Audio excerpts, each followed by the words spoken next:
God, imagine doing a Velvet Buzzsaw episode in 2026. Well, so this is my I'd favorite. blow my brains out. This is my favorite thing about how we're doing the podcast The new now. format. We don't have is to that do shit. We don't have to do shit. And because with the podcast, you have to forecast, obviously, weeks in advance what your topics are going to be. So Nightcrawler was a massive deal, right? And the Velvet Buzzsaw cast seemed so buzzy, as in Buzzsaw. Like, why? And it was a We were Netflix gonna do release it. before they were dropping I forgot we 20 started pieces recording. of garbage every week. We don't have to It use was- any of this. It was meant No, to it's be. It was meant to be kind of a prestigious picture. Yeah, we wasn't thought it it? was going to be like a fun, like elevated genre. And I use that term intentionally because that was when we were all saying elevated horror. Yeah, That's but right. my satire God, it of the was art an world with awful Toni Collette. movie. Except of Jake Gyllenhaal sweaty, sitting butt naked in that leather chair. Oh, that's right. I Totally. forgot A about that. visual Totally. burned into my. I saw that movie at retinas. the Landmark. What a That's insane that you went to a blast from the theater. past. Wow. Mhm. To watch Velvet Buzzsaw. And it's Remember, it- I don't- almost went maybe to a you- Landmark in Boston. If only. R.I.P. It I might have ended been up doing the AMC that you both have a collective history with. I've never been to it, That's but right. I've driven past it several times. So I knew where it was. I knew where it was. I've only been to the Brattle, I think is the theater in Boston, the Rep Theater. Fun story. Okay, so I am glad we're recording. So a few years ago, I was on a 2.5-week Christmas trip because I had to visit my family and then we had to visit Mark's family. And this was the first time we did it. So it was before we figured out, like, no, you do like 3 to 4 days in both places. You don't do like 8 days in both places. Yeah, so that sounds. was too away much. from home forever, was kind of losing my mind, and hadn't watched a Mom was movie. angry. Mom was pissed. I remember like Yes, getting she pictures was. from the cat sitter. No, what? Not pictures. I got video of her hissing at my friend's sister. She's like, "Where the hell's She's like, Dad's? get back here. But I hadn't Where are watched my a movie fathers? in 12 days, and I managed to get us out to the Brattle to see After Hours on a 35 millimeter print. And while the movie was going on, I began to get what would become violently sick a couple of hours later. This was just sort of the bubbling up of nausea and dizziness and sort of feeling out of my body. So with that movie specifically, I kind of felt like I was losing my mind. Yeah. And then I got back to Mark's dad's apartment and literally puked all over Vomited. his bathroom. Yeah. Yeah. That's fun. Great. Yeah. And then felt amazing afterwards. Merry Christmas. So that's Yeah. my one Boston movie going story. That's great. Okay. My that's my gorgeous. my AMC Boston story Yeah. is Wild, the Reese Witherspoon movie. Oh, I saw fantastic. there. What were you doing in Boston in 2014? I was shooting the movie Bleed for this in Oh, Providence.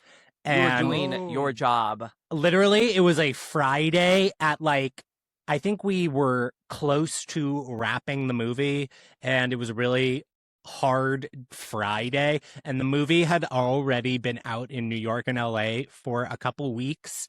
And it wasn't in Providence, but it was in Boston. And I was like, I am so angry that I have to be in Providence, Rhode Island in December, and I'm missing a Reese Witherspoon comeback vehicle. It Yeah. was like we wrapped on a Friday at like 10 p.m. and I was like, I can just barely make it to Boston to see this movie at Well, that's- midnight. That's the State thing about- lines. Oh my God. to So see you, the you film. wow. At midnight. So I drove. In Boston at AMC, I went to see, That's- as you both know, The Devil Wears Prada Pooh. The Devil That's Wears the Prada thing about Poo. I'm just completely That's right. the way that I don't want to talk about it, so I'm just Wait, I have to do redirecting my- back The to Devil Wears my- Prada Pooh. I have to do my shirt reveal that I've planned for this Oh, because yeah. I'm Well, and wearing we a gotta- hoodie and we and gotta- it's and we- too warm. So we gotta get this. I gotta do this. Time to Go strip for it. down and Yeah. show the shirt. Let's see it I've been waiting to share this on the microphone yeah, with the this boys. is- all week. Oh my Wait! Ben, Describe I'm it for gonna- the view. Yeah, Ben, I'm going to let you For describe it for the our audio only, not the Audio tilt down. viewers, it's Michael. It's Jafar Jackson as Michael from the film Michael. And what does it say? It's reversed. The origin of The an origin icon. of an icon. Okay, It's so the origin of an, a few- but not few the things to conclusion quickly of say. an icon. Not the That's in- conclusion. That's Just- still yet to be in theaters. I'm gonna rapid fire make 3 points. One, we have to start calling it Michael 1. Michael 1. Because there's What if gonna the be a sequel's sequel. called Jackson? I have It considered is that. going to be It called does- Jackson. It it is going has to be to called be. Jackson. Oh, Brandon. Because what else are they going to, unless they call it history, which is like his thing, because the movie ends with Ooh. his story continues. If they More call like it just redacted Michael history. 2, that's Mhm. lame. They But got I'm gonna going to be start calling it fun. Jack- I'm calling it Jackson. Michael 1. Jackson is Michael 1. genius. Canonically, Michael 1. Okay, so 1, we should call it Michael 1. 2, was it The Devil Wears Prada 2 that reminded you that you're wearing your Who? Michael 1 shirt? No, just the heat building beneath Okay, my You were body. like, I need to strip. I almost Yeah. interrupted your Christmas story to be like, wait, You're I like, got to do wait, this wait. right now. I'm and then sweating. and then I told the story of my own before revealing. You know, some people say And then I that's was like, the, no, I that's can't the, let the tangents go. that's any Wait, sort where of- did the shirt come from? Oh, I'm friends with that's someone question at the 3. distributor. That's question 3. I have a friend God, at the distributor. The distributor, God, Jesus. Yes. Mhm. Because the Michael movie comes, 1. from I've on been high. seeing so many clips of Michael Jackson on TikTok because it's like all I that's- talk about. That's my other comment. This morning, I lingered for a little Your too long Substack photo? Yeah. on Jamal Jackson's Instagram because I was like, who is Oh. this? Obviously, I know Oh. who he is in relation Right. to Michael of Michael 1. And your But algorithm's what's this fucked. guy's story? My algorithm, just from clicking on Jafar Jackson's profile once, it is only Michael Jackson content. Of course. I Of don't course. look. This is not me being like everyone else shouldn't care about Michael Jackson. I just personally don't really care about Michael Jackson. Yeah. I'm not saying not endlessly fascinating, and the work itself. There's so much to talk about, and then there's the man himself. But I don't care enough to get Michael Jackson content. Nothing but Michael Jackson content on my feed. But the thing about Michael I Jackson eat it up. content, I no, love this it. is what I'm getting to is No, no, but no, the no, thing, but the thing about Michael Jackson content, it's what he's going to scroll past that. Bubbles the Right. chimp is 43 and living He's the happily in king. Florida and likes to Oh, likes to all I playfully learned toss a about little sand onto people as was a joke. Bubbles. I'm not gonna read that. Bubbles has So- almost been on this But I'm- earthly but you're gonna coil fucking hear longer about it. than So my- Michael 1 was. That's right. Yeah. So my algo's Bubbles has just totally outlived him. screwed. I just want to say, I feel like I need to explain my relationship to Michael Jackson now Yeah. for anyone listening, because we've probably lost 40% of our viewers already. And the other 60% thinks that Michael Jackson did nothing wrong. Right, frankly, at least 60%. We live in America. Of our listeners? I grew up in Well, a actually, Michael maybe not our Jackson listeners. home. I believe Sorry that to the Michael listeners. Jackson was a musical genius. Correct. I also believe that he is a pedophile, and I Mhm. believe that he was killed by pedophiles who no longer wanted him in the picture. They thought he was a liability. In So let's opinion of my unpack that. 20-year-old niece So that's who all. loved the picture.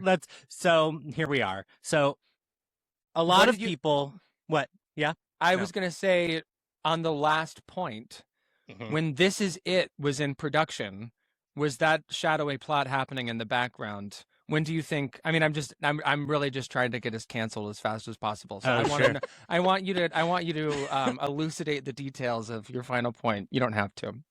I just think that he was part of the cabal, Mm-hmm. and by 2009 he was.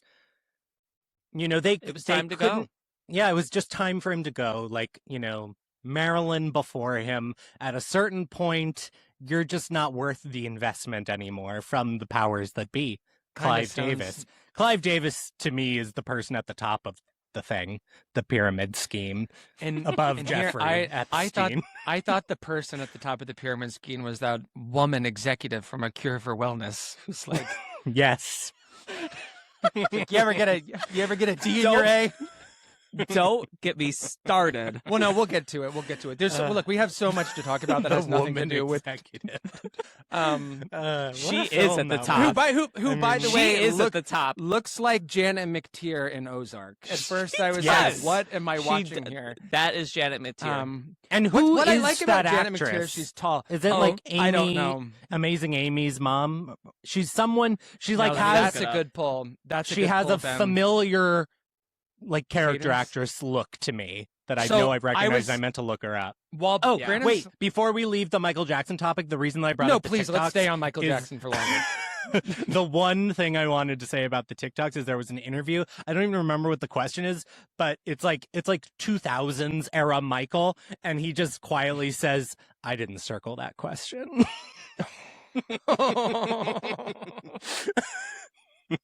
Wait, is it possible that it's? That's funny. Well, No, Brandon, while you're looking it up, I just wanted I to say can't tell who it is. on familiar faces, and no, actually, I'm putting a pin in it because I want to keep talking about non-podcast topic related things for a little while because I'm having so much fun talking about Michael. What was Jackson her? and Michael What was 1. female executive's name? My favorite scene in Michael 1 is Forget Michael and LaToya, his only sister in the film. Oh are yeah, sitting Janet's not in the film. on. Yeah. Janet has said, "Please leave me out of it. I am not. I have $500 million, so I don't need to be involved." I'm good, love. Yep. He's sitting he on the has couch. one sibling. He's sitting on the floor against the couch because on the Mhm. couch is a massive cobra in the home, and Michael is basically Classic. like, yeah, I'm going to get my nose done. All the girls we love get plastic surgery. And Latoya's like, oh my God. That's the whole That's scene. great. It's Oh, really 'cause you one of the best that's films I've the ever whole seen. scene. You mentioned that in your letterbox. Like, I am going to watch Michael 1. I'm extremely morbidly curious. I did quickly want to say I'll torrent it. when they make Janet 1, since the way that they make these musical biopics now, you can't make them without the permission of the family. So there's no Right. such thing as objectivity in these types of films anymore. So I say Janet should just completely manufacture a new origin story for hers because Mhm. obviously she's not going to go back to that house. So I think she should present her birth as being like jutting out of I was right, Zeus's by the head. way. She Let's is hear the it. mom from Gone Girl. That's a very good Is female executive Hollis. Oh, that is Oh, Hollis. Okay, Hollis! she Girl, passed that's Hollis. away. She Oh, passed no. away. I'm sorry. Rest in peace R.I.P. to Hollis. 2021. She's extremely memorable in both films. Mhm. I agree. Anyway, what were we talking about? Oh, your can hat's cool. Thank you. I'm celebrating the beginning of Cannes with all the shit movies that have been screening today. I All only shit learned but one. At the I only- time of what's this the- recording, the the showrun? Farhadi has Panned, premiered. eviscerated. The what's his name? Powell. Cold Pavel War. Pavlikovsky. Pavlikovsky. Snooze. His was- is not being panned, but people are He's snoozing he's a bit. mixed. It seems like the The- reaction snooze. However, Yeah. I didn't know that was the one with Sandra Hüller in it. So now Yeah. I'm reserving judgment. I will. No, be Because- absolutely. I because will be seeing 2026, it. I'm referring Yeah. to 2026 as Sandra Hüller's big year, and I think Oh, she's yeah. gonna get it. I think she's getting another Oscar nomination. I this feel like year. the reviews for Cold War, out of whatever festival it premiered at, I can't remember if it was Cannes, were were also mixed. mixed. And then I was like, no, this is great. They were Yeah. certainly They not sit on that best bench direct- to die together. It was the reviews were not saying Pavel they did. Pavlikovsky is getting a Best Director nomination for this movie, Right. which he did. I cannot sure believe that did. happened. Yeah. What a fucking icon. It was so fun when the new Academy started with the international folks. That was the signal. yeah. The Was new he Academy the is first? here. They kicked the door in with his nomination. Was he the first? This is where, like, I don't know how on podcasts people can have such quick fingers on their laptops. I think to that look was this the stuff year up. after Parasite. No, I don't think No? so. No. Okay. I believe you. No, But I think it was no. this. It was the year before. I think it was Happy as Lazaro year, and that was 2018. Oh. It was. I think. I mean, that nomination was Let's such look it a up. I shock. believe you. I'll believe I mean, you. But I don't know. I recently on this very podcast referred to Democracy Now as Documentary Now. So That's right. Sometimes and you I- just and I forget things. I We're said getting Avatar old, was going to as we make were discussing earlier $1.7 today. billion We're, dollars. we're just old now. So We're just he, old and not necessarily wiser. the 91st Academy Awards. Oh, thank you. Okay. So 2019. Wait, wasn't that Parasite year? So it was the 2018 films. The Right. ceremonies in 2019, and we're just not going to talk about what we should call it because And we all thought like Shoplifters was getting in. And I think today Shoplifters would get in. Choplifter? get to the Choplifter. Get to the Choplifters. Choplifter. If anyone is new to Movies IMO with Movies IMO Encore and you never listened to the original show, I'm not going to be like, you should go back and listen to all of them, but you should listen to the Shoplifters episode because Brandon sets Shoplifters Get as to the Arnold Schwarzenegger and saying, Choplifter. Get to the choplifters. Okay, so Which is along the with- funniest thing I've ever heard. Along with We used to have to Powell, it record was this in person. Adam McKay I for know. Vice. That was a different time. Although Yeah. I will say, and I'm no big fan of Vice or what was the other one, Don't Look Up, but I have found myself 2 Adam McKay follow-ups to The Big Short in a row being like, look, it's not good, but this is not the worst film that's ever been made, Right. which is how people I'm talked also a about both of those defender of films. his, and it's like these are 2.5 I'm a star, defender. 3-star I'm a 2.5 star, movies. which like it's Yeah. funny to say It's defender not because abysmal. it's 2.5 stars. I don't think either of them are necessarily good. I think that Don't Look Up has more redeeming features than I almost called it Vice. than Vice does. But I think they're both unsuccessful. But I also just think it's strange to think that it's funny because this. Is I just don't probably- want to ally myself with the people who think it's the worst thing that has ever happened in the history of the cinema. I just think These are- that these are people. not people that Amy are on my Adams team. is still in it. That's right. Yeah, I will say I couldn't tell you one beat of the Lynn Chaney performance in Vice. Sure. I was really excited about that performance ahead of time, and That's now the I only couldn't Amy tell you a Adams single thing. Oscar nomination that I wouldn't vote for her for the win. Sure. Oh, that's a good take, Ben. Yeah. Mhm. I've I've that's a said it really good before, take. and I'll say it now. So let's play. Can we play? Okay, this actually will be fun. Can we do our first ever game on Movies IMO? Great. Okay. Okay, What's I'm the calling. I game? love games. I'm calling I this love game. games. I'm Is it calling who this would you game. have voted for when Amy Adams was nominated? No, because you've already told us you would have voted for Amy Adams. This is Okay. inspired by that. I'm Okay. going to go to Amy Adams' IMDb page, and I'm going to do this off the dome. We're going to play a game of if Amy Adams had been nominated for her almost was nominated or could have been nominated performance, would you have voted for her in that year? Well, there's one for sure. We're going to obviously start with Arrival in 2016. Yes. I think that her performance in Arrival is the best female performance of that year, barring perhaps Isabelle Huppert. That's a good Yeah. take. I think Yeah. I agree with you. I'm also Yeah. going to pull up another page for the nominees for all these years, just so we can be more specific about who she'd be competing against. But with that Although, one, I think do we think could do those that from memory. year, Viola Davis should have been run in lead instead of supporting, and I think she still would have won for Fences. For That was- Fences. She was supporting She won- for Fences. Yeah, she won supporting actress for Fences. On Amy Adams, do we think she will get accolades for the Cape Fear remake series on Apple TV? Yes, here's If why. it's a hit, Yeah, if it's a hit, is absolutely my- your number one criterion there. If it's a snooze, or actually, if it's even moderately I can't well go. received, I can't it's figure even which way moderately it's going to well go. I'm Yeah. gonna watch it. I I will like, watch, but I I like suspect every nobody's version going of to watch Cape Fear. it. I mean, does Javier Bardem have a lot of fans? Probably. I mean, Yeah. he works a lot I and feel got like nominated people for being the in Ricardos. the film and television industry really watch every Apple show the way that other people watch every HBO show. Can And I so put it's- in it? Margot I would say has the way that people money used problems, to watch every HBO show. or Yes. Margot has money troubles. That one with Michelle Pfeiffer, like Mhm. that People entire are watching cast that. will probably get TV nominations. Right. That is a Oh, hit. definitely. And David E. Kelly It got said on renewed. The Town, they have about 2 million viewers an episode. And tracks. That's a because hit. Apple does not release numbers, but David E. Kelly is allowed to say this is what Sure. we're doing. Something else to consider on the Apple shows is I think most, if not all of those Apple shows, I guess Pluribus is maybe an exception to this, even though much love to Rhea Seehorn, who should have won every Emmy, was never nominated, I think, till the end, but I would have voted for her for Best Supporting Actress or That's Best right. Actress for Better Call Saul every year. Those shows are all led by, I mean, this is true about kind of streamer and cable TV writ large, but by movie stars doing TV.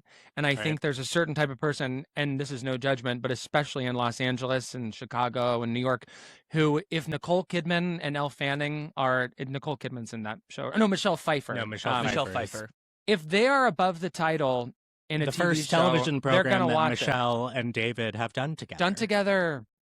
Bring her in for season 3 of Big Little She's Lies. really good in it. I admittedly stopped watching the program because I stopped caring, but Mhm. I do think Elle and Michelle are both very good. I would love for but I Michelle wonder- to win a big award like that. Yeah. Yeah. Even a I supporting mean, award. there's a lot of competition, I feel like, or going to be.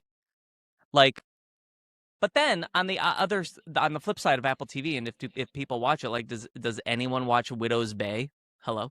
I think that they do because I I've seen think people Chad. are watching Widow's I Bay. didn't, Brandon. I didn't know I what it think was people are watching until Widow's Bay. until you mentioned it, and that's the clip for Twitter. I think people are watching Widow's Bay. I do. I mean, intend it's- to watch watch it. watching Widow's Bay. It's fun. How many That's different another ways one can we I say? started I think and people didn't are watching continue. Widow's Bay. My So what's my based off version of nothing? watching a TV show in 2026 is that I do intend someday to watch it. That means I like it and I'm a fan. I've been saying that for years, and I never watch.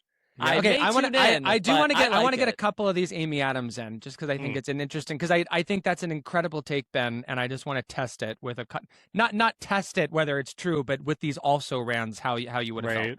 So, what would you do if she had been nominated for Enchanted? Night Bitch? No, Night Bitch. We might throw in at the end, but Hmm. Enchanted was pretty Enchanted close, I was would say, to Best Actress. 2007. 2007. Okay, well, so the who is she nominees up are against? Marion Cotillard, Lavion Rose. Oh no, sorry, 2000 and 6. I'm looking at the wrong year. Sorry. No, I think no. that's- Oh no, I was right. So Marion Cotillard for Lavion Rose, Kate Blanchett, Elizabeth the Golden Age, Julie Christie, Away from Her, Elliot Page for Juno, and one of my favorite Oscar morning surprises, Laura Linney and the Savages. Mm. If Oh, Enchanted sorry. is in there, I have to give it to Laura Linney. Right, that's Sorry. a very Brandon core film. and it's a good call. I would I I vote for famously Marion brought it to Cotillard movies. You'd vote for in Cotillard. that one, but I do think Amy Adams gives a wonderful performance in the film. I always I've wrote never hard seen for Enchanted. Cotillard that year. Oh, I you will would say, enjoy it's it. really fun. It's really good. And then should I watch Disenchanted? Maybe. Not so much, but I didn't see it. Ben, your log. I looked at your log recently. You said I really liked how colorful it is. I think you Well, were nothing's drunk colorful or like anymore. high. it's true. I was probably very stoned. Okay, so I guess I'm voting Cotillard because I was a big Cotillard booster that year. I will say, I was really in. But the the fact gotta fast give it to for her Lenny. win. do you want to know what I it was gotta like give it to Lenny. for the children who listen to this show who were born in 2007? This is Right. what the Oscar reality in 2007 was. The Oscar race was between Marion Cotillard, an unknown French actress, and Hollywood legend Julie Christie Julie for Away Christie. from Her. Can you imagine today if our race was down to like a Julie Christie type like new Hollywood figure? I mean, not to define her, just she's more than just that contextually, and an unknown French actress. Like we were really Yeah. eating back then. Okay, We so really let me do 2000, two. That two Oscar quick year more. was famously like That was a crazy good year. good. All right, I'm going to do two more really quick. Ben, would you have voted for her if she had been nominated for Big Eyes in 2014? So the winner that year This is puts it Julianne to Moore. the test. Well, no. The next one puts it to the real test. I'm not turning the screws. Is yet. that Julianne Moore still Alice? It's Julianne Moore, still Alice, steamrolling out of Toronto. You got Marion Cotillard, 2 Days, 1 Night. I'd have voted for her. Oh, I Felicity would've voted for Marion Jones, Cotillard The in Theory 2 of Days, 1 Night. Everything. Rosamund Pike, Gone Girl, second Gone Girl shout out on the pod today. And Ben, Reese Witherspoon for Wild. In Wild. I Yeah. would have voted Uh-oh. for Marion Cotillard in 2 Days, 1 Night. I was I also obsessed would have voted for with Marion that movie. Cotillard. yeah. So I'd give it to Marion Marion Cotillard is the only person who I value more highly than Amy Adams is what we're gathering from this game. Okay, we'll do one more, and this is really twisting the screws. But real quick, I will say on Wild, when you said comeback vehicle for Reese Witherspoon, which it was at the time, it was also subheader comeback vehicle for Laura Dern because no one watched That's right. Enlightened. That's and right. I think I've shared this on the podcast and like way before on She got her days. first Oscar nom in like 20 years or whatever. That's correct.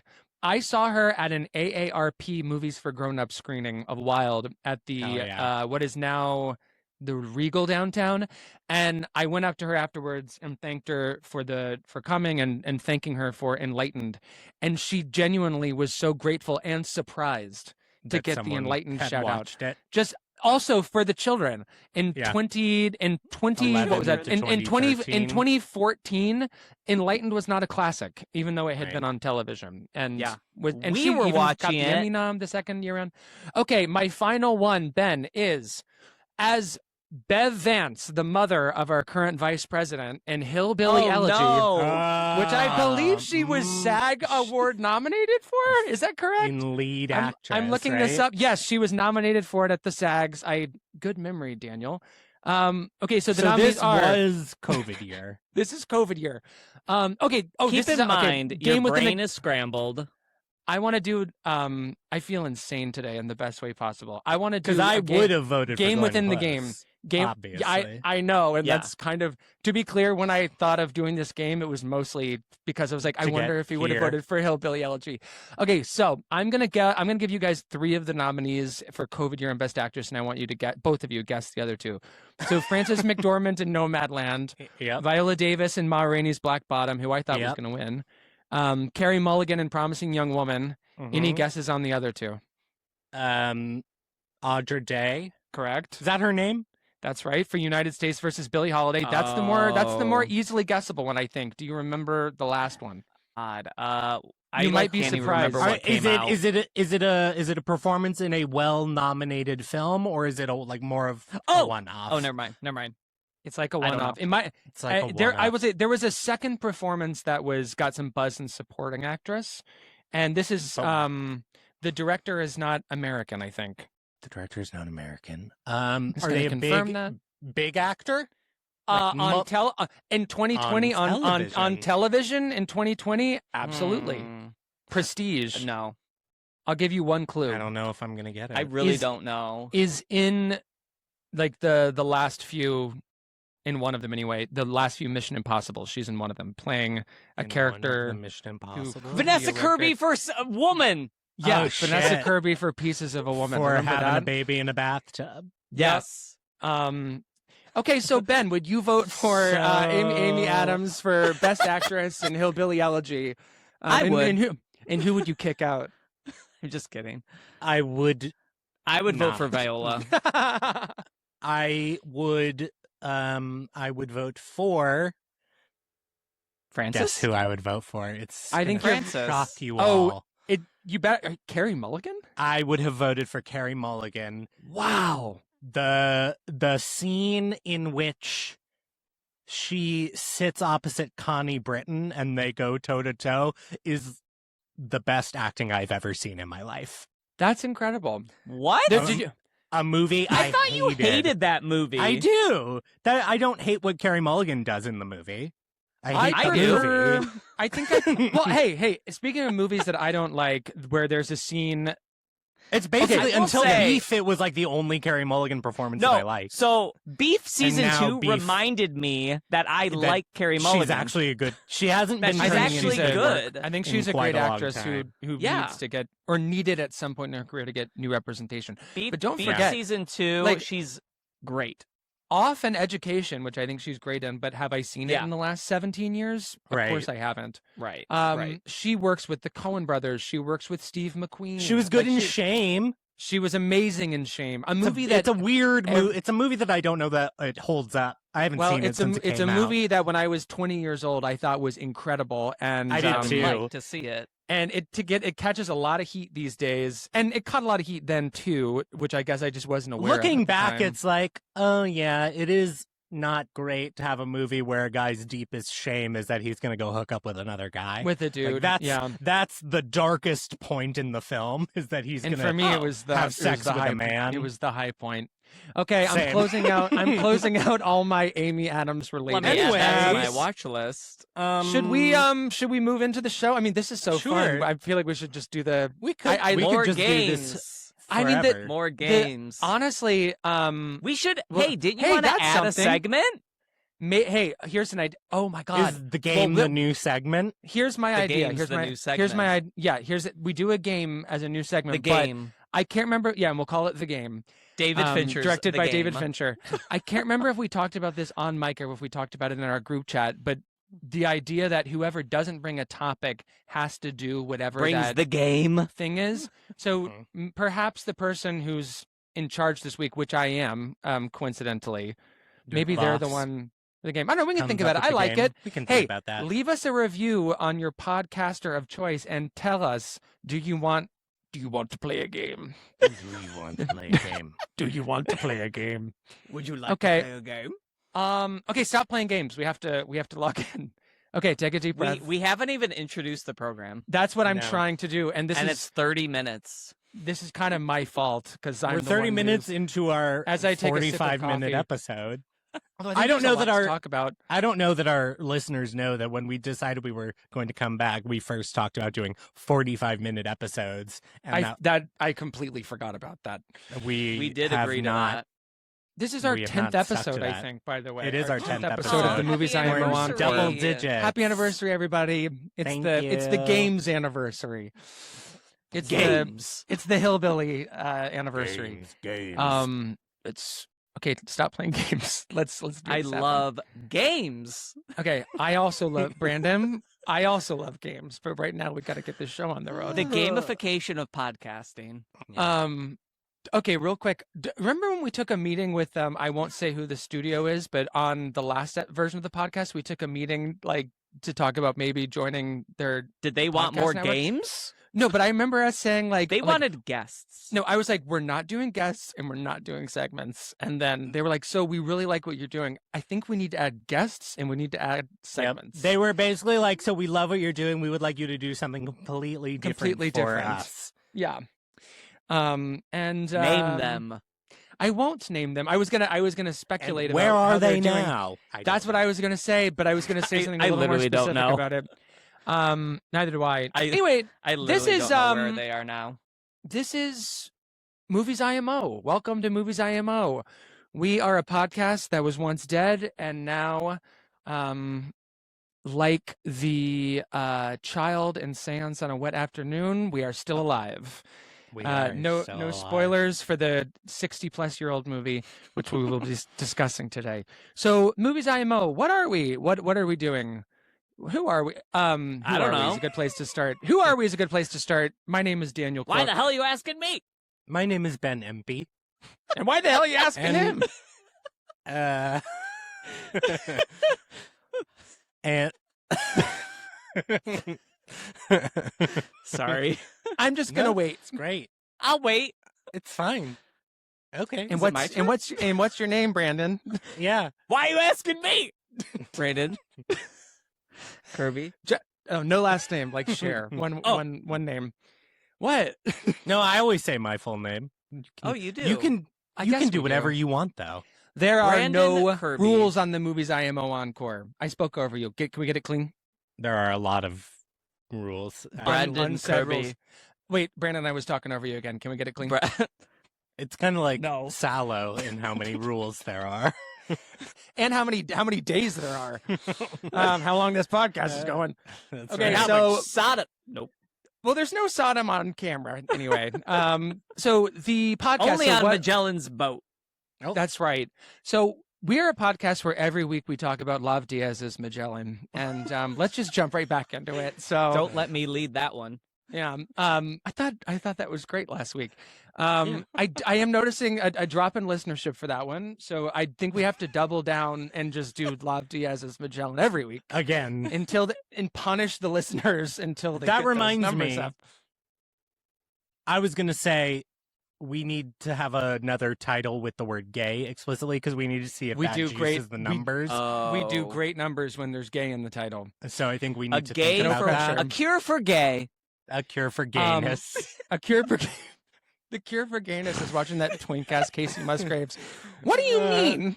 Where people are going to work over there, and I'm waking up over here. Have you heard of time zones? sir? It's so funny. I'm going to defend him 2% where Uh-huh. he's actually asking, does this have a metaphorical meaning within the context of the song? He did not know how to ask that question. That's He true. Just he like just how he- asked, what does that mean to you? And How she's like, he- well, I was stoned as fuck, so it means, holy shit. It's nighttime morning here, or nighttime. and it's morning in morning over Beijing. there. That's And he- crazy.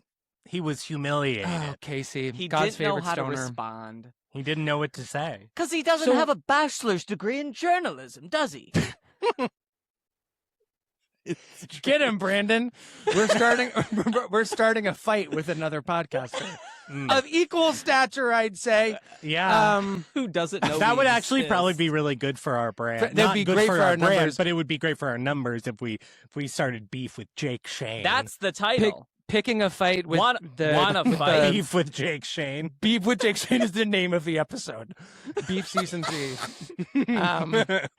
That's beef season. Just gonna 3. take a sip of my coffee. Mm-hmm. I wish I had coffee. We can cut that part out. My coffee. I want to keep in the Shane stuff. I think. Right, I mean, our right. numbers will get way juiced. We should be thinking about other podcasters we can publicly beef with. What's the podcast? So the podcast every week we each. I'm gonna take it back. Every week, 2 of us bring topics to the table to discuss. These topics are typically coming from movies. They're coming from television. They can come from music. One day they will come from literature. They can come from pop culture at large. Whatever fruity miscellanea is floating our boats this week. Whatever we want to talk about. That's the right. structure. And we're basically doing a double feature of topics. That's how we're doing it. So that's the show. I'm guessing if you're listening to this, you've heard us 10 times now try to describe what the show is. And you're like, just get up. We know what it which is. really Get should on not with be it. that difficult because it's not a complex show. It's not complex at all. It couldn't be looser. No. And yet Um, we spend 13 minutes explaining the concept. Well, it would require us to write some copy, which, as I think we've said on mic, we each forget what we're going to do to make it better the next week until like right. 5 minutes before we start recording the next one. mid recording sometimes. Yeah, that's true. But then we strike gold like a game. Okay, so we didn't talk about what we we're gonna didn't start talk with. about who's going first. I think that assume we'll start should with start with. a cure for gayness. Oh, I was going to say let's start with Kim Stanley because I think we're going to have a lot of laughs. I think we're with going to Cure have a for lot of fun with a Wellness. cure for gayness. A cure for gayness. Yeah. By the way, more like a cure for dryness. That movie's got a lot of water and every that movie frame is wet and made me Yep. wet. Very- Mm. and we're going to talk about that. We'll But talk about first- the but cure first- for wetness. But first, speaking of other wet, speaking Oh. of rainy, or no, This- it's wet. Wet is in the title. Ben, what is the It's wet literally topic? wet. What We wet topic watched- would you like to share? At my behest, 2 films starring Kim Stanley. Kim Stanley is an actress, primarily a stage actress from the 60s, 70s, 80s, and beyond, who is beloved. She's what's known as an actor's actor. And I don't remember why I said Was feeling Kim Stanley? I needed to. Seance on a Wet Afternoon is a movie that's been like on my radar for a couple years, and I've been meaning to watch I it. but thought don't- you had watched it already. I No, did too. and I First don't watch. remember what For all. made me think like now I should Sure. get into Kim Stanley. But I was like, I'm gonna get into Kim Stanley. It wasn't just I'm gonna watch Seance on a Wet Afternoon. I was like, I'm gonna get into Kim Stanley. And, And now we all have. let me tell We you, all have. I I was liked it. lit. I liked what I was seeing. I'm lit I on liked Kim. what I saw. I liked Stanley what I saw. Stanley flattened me. Let me brief on the 2 films that we watched. Seance on a Wet Afternoon, which came out, I believe, in 1964, is a film about a woman who believes that she is a psychic. Kim Stanley plays, and she and her husband, Richard Attenborough, they kidnap a child. As They borrow. psychics do. They borrow a child, as Kim Stanley continues to insist, so that she They can borrowed him. prove that she is a psychic and become A more famous, popular a success. psychic. Yes, a psychic who is able to earn a living as a psychic, basically. They won't need the ransom money. They're going to return that. They're gonna because return she's the going to ransom make so money. much money as a successful medium. They're going to be Mhm. making a lot more than 25 quid or 25,000 quid. I'll tell you that much. And Oh, she yeah. keeps communing with her dead son, Arthur, in the film. Same, by the way. Yeah. So that's what Seance on a Wet Afternoon is. Tell us, do you think Richard Attenborough should have put a stop to it long before this got Yes. this far? That's my first But question. he's such Here's a little the problem. He's a cunt. pushover. He's a He's a wife pushover. guy. He's a and bit. he- You. Yes, he is a wife guy. He I'm- like, loves and his they- wife. And Wife the guy. film sets Parentheses, that up tragic. right away. Yes. Yes. Um, The power he's dynamic. just like, is yeah, a I guess I'll go pushover. kidnap that girl for you. I love you All so right. much. doing- Let me he's- put on my goofy disguise. Oh, he looks like a character in Fantastic Mr. Fox with his little motorcycle and sidecar, his riding goggles. Yeah. He looks like Robert De Niro in Killers of the Flower I thought he Moon. was gonna drive into the tube and like the Italian. What is job. this? The Italian job? Yeah, But there he is. didn't. I mean, maybe we didn't can do talk about that. it now. Maybe we can wait. But there is a fabulous tube sequence in this film There that I thought is. was thrilling. I was thrilled. Thrillingly staged. Let's just talk about this. I'll intro the other film when we Sorry. get to the other Yeah. film. Okay, One great. at a time. So maybe we can start So, like what'd you with the think? wife guy thing. I thought it was fantastic. What did you think? I liked I when loved it. William Attenborough walks in, and I believe the first thing he says is "naughty." He refers to the weather as naughty because it's raining. Mm, which is a pun because they're British. Tea. It of course will be tea. That's They right. drink a lot of tea. they Not do drink tea. tea. In fact, it will be tea. Sorry, I feel so Tea. stupid today. Naughty weather. But it reminded me in the oh, go ahead, Ben. No, I was just gonna say I liked the film, but I didn't love it. I liked it, and I thought I wanna know the your acting was notes. great. I guess my notes are just that I feel like I've seen it before, sort of. Like, Fair. like it's doing like it's like a modern gothic type thing, which I feel like whatever happened to Baby Jane does. The servant. The servant. It's like, and like the way there's like the psycho eye shot is in this movie Mhm. when she like looks in on the child through the hole in the Yeah. wall. I just felt like Yeah. sort of stylistically, it's not anything novel. Yeah. But I did love the story itself. I think that's fair. Something I would speak up for Yeah. though, that I'm not a scholar of English cinema, so I'm basically just using my cursory knowledge of whatever I Mhm. acquired in film school in the intervening 15 years. What I do admire about the style of the movie is that I don't think that it's like a flat out rejection of the kitchen sink realism that is very popular in English cinema at the time. In fact, I think there are traces of it there. For sure. Sort of in their, it's so It's funny like to say, incorporating that into genre. into more of like a genre fare that totally Baby Jane, The Servant, some sort of like Baroque domestic thriller where there is, which an is how element we the sort of get to verboten. like Ken Russell out Sure. of this is like a transition Yeah. moment film. I am a scholar in like British film of the era, and Let's bring it. because I love this era of British film, and I have often said that I think that like British New Wave, you could call it, is sort of Mhm. undervalued in terms of the history of the motion picture industry, because the French New Wave gets all the glory, but like the British New Wave, I think, had more of a direct effect on Hollywood than the French New Wave did, because the British New Wave, like, who was winning the Oscars in the 60s? It's David Lean. It's Tony Richardson. It's the gay one. Is that John Schlesinger. yes, of course. And then you have Ken Russell comes in and makes Hollywood studio pictures. I think that there's just a lot of Well, and think about the actors who come in too. So Albert Finney is breaking out, absolutely. of course. and then all of the women, including Julie Christie, aforementioned on this podcast, Maggie Smith, Glenda Jackson, The Glenda Jackson. the Glenda Jackson. It's like, yes, the French New Wave inspired filmmakers, American filmmakers, but like the British New Wave literally, like the British people came to Hollywood and took over basically for a generation. And it is more of a middle brow sort of cinema revolution than the French New Wave is, so it's more accessible to the average American viewer, at least. Sure. So that's what I have to say about I the British guess New Wave. what I appreciate about this sort of nasty little thriller is that I think that again, while there's elements of examining their working class life, which is funny to say because they live in such a beautiful home. In a The idea that they're story, the idea that they're not already Yeah. like the people that folks are trying to kidnap a child from.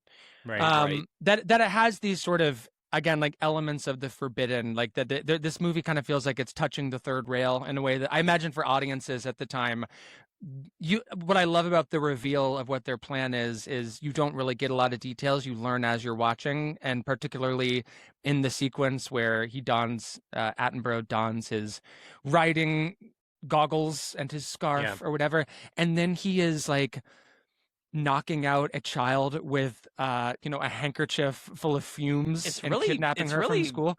Upsetting, Really almost. It's quite upsetting, but it's also like you don't quite realize until he's staring through the bushes at this girls' school that he's about to steal one of them. That's the plan, right? And I wish I have a lot of hadn't read respect for what I imagine how shocking that must have been to an audience at the time. Yeah, definitely. And I assumed it was I thought it was based on a play or something. The way that the film started, I thought it was going to be this sort of I thought it is based on a book. It is, but I thought that it was based on a play because the first 15 minutes or so are just dialogue in the living room. Yeah. And I honestly was like, I actually am feeling too stir crazy today watching this. I cannot do like a one location film right now. And so I really perked But up it gets out when quite we a left. bit. Yes, it's true. We get And out of the house. Fun fact. The girl doesn't. No, she doesn't. She's stuck in the bedroom. Except The when they hospital. when they have to knock her hide out her. Yeah. and then take her into Leicester Square. Fun fact. So when he is hiding his motorbike and then the car at sort of the ruins of that old racetrack, that is in a community in England called Staines, where I spent a lot of time. Spelled like stains? With an E at the end. Staines. And fun fact, because what was Sacha Baron Cohen's character who wasn't Borat? Ali G. Ali G was from Staines, and Staines Ali G is the little girl. Yeah, exactly. Like Who was that's her kidnapped. name. That's her name. Kind of actually though. Is that her? Amanda. Is that her? And then her last initial is that her first? The initial of her last name is a G. Was it Carson? Anyway, I had something like that. Ali C, close enough. But the town of Staines ended up voting to change their name to Staines upon Thames in order to sound fancier, as not to be confused with the low class associations of the Ali G show. But I bring it all up to say, I saw so many movies in Staines when I lived there. That was like my local cinema was over there. Wonderful. So I was wondering how close that would have been to the That's where racetrack. you saw Billy Liar. Yes, Tom exactly. Courtenay. Tom Courtenay is Billy Liar. Love the shot, just before we don't talk about it anymore, in that sort of the ruins of the racetrack. From it's when he is shoving her into the car, I think, or when they're taking her out of the car or something. Maybe shoving her into the little sidecar of the motorbike, but it's shot from underneath the sort of sounds so aluminum. macabre. It is macabre. Just shoving her into the car. Well, that so- is what's happening. The shot that's sort of like what happens in underneath the the movie. metal wreckage. It is so it just doesn't. You know you're watching something that you shouldn't be watching, and Right. Yeah. I will always give massive credit to a camera placement that's able to make you feel that way. Yeah. Of course, I also find this kind of movie just totally delicious at the same time, even though it is like dealing with deeply troubling subject matter. Anytime Kim Stanley is justifying to the husband like why we need to do this, why this is, like using phrasing to make it seem less heinous and horrible. It's just so good. And I like that it's when she extraordinary. goes into the room, she wears the mask just below her nose. It doesn't is cover bad, her nose. bad form. behavior. I took a note. I made Just a note below of the that. nose. I made a note of that too. It's just funny the way she wears it. And then she's so distraught the one time the husband doesn't wear the mask. She's like, she'll recognize you now. Well, She saw your face. And then she's like, well, we have to kill her. She's just like, when she's she's just like, well, when they jump We have to no murder. choice. yeah. That's she's well, just, when the jump. when she jumps to murder. she jumps to murder. Yeah. It's just like, well, Apologies. she saw Just your her. face, and so it's too late. There's nothing we can do about it. I was She's moved. got to go. Yeah. I was moved at the end during the Her titular breakdown. wet seance where Mhm. you realize that she is just so distraught over her dead son. Like that's what it is. That's what this is. She just Yeah. has deep trauma and mental unwellness because of this trauma, and you do feel bad for her ultimately. Like she goes from being course. like this villain you have a lot of sympathy and sadness for her, which I like that shift. Which is a characteristic shared in the other film we'll be talking about in a little bit, I thought. Just the way that yes. one has sympathy for this character, even though they are out and out villainous, doing heinous Despicable. things. Fairly despicable. But that's the subgenre of your protagonists are the villains. And halfway through the movie, you're like, why am I rooting for them to get away with it? I love that kind of movie. Yeah, and that's what this is. Yeah. Well, let's talk about Kim Stanley, because that is the topic of the episode. Yes. She has a very sweet quality to her that is used in both of these films in a complex way, in that it's sort of there's a darkness underneath that sweetness. It's there to like cover wounds, a like meticulous obsessive darkness too, right? Like, I love that point. Like it's not necessarily a mask of sweetness. It does feel genuine, but what is behind that is an exacting like ruthlessness. Not just like, oh, she has secrets. It's like, no, she has an agenda. Right. Yeah. It's like the sweetness has been developed in a genuine way, but as a response to trauma, right? And like, maybe this is who she would have been without the trauma, and then there just wouldn't have been an undercurrent of malfeasance. and a side of light kidnapping. Well, okay, this is off topic, but I was also going to, when you asked me what my notes are, the reveal at the end felt very much like Who's Afraid of Virginia Woolf to me. I also wrote that down, Ben. Yeah. Does this predate the play? I don't know. This predates the film of Who's Afraid of Virginia Woolf, but I don't know which one came first in the text. But it just felt like it's very similar to that, and That's I've fair. already seen that. I think Kim Stanley does a wonderful job. I love there's like moments in both of these films where the sweetness just completely drops in an instant, and she is this tough, ruthless person, as you say. I love the way that she's able to what's the word? I don't know. She code switches between them. I love the way that she borrows the child. Yes. And doesn't lift a finger to do it. It's all the husband. He is doing, like, no offense, but when in the end, offense to Richard Attenborough. No offense to Richard Attenborough, but he is the one who should be going to prison. Like obviously, let's talk about that. Like, obviously, being a white guy did gets the you act. sent to prison. Obviously, they both should be sent to prison, but like, she is not in her right state of mind. Right. And he never said no. He never said. He does all of the action.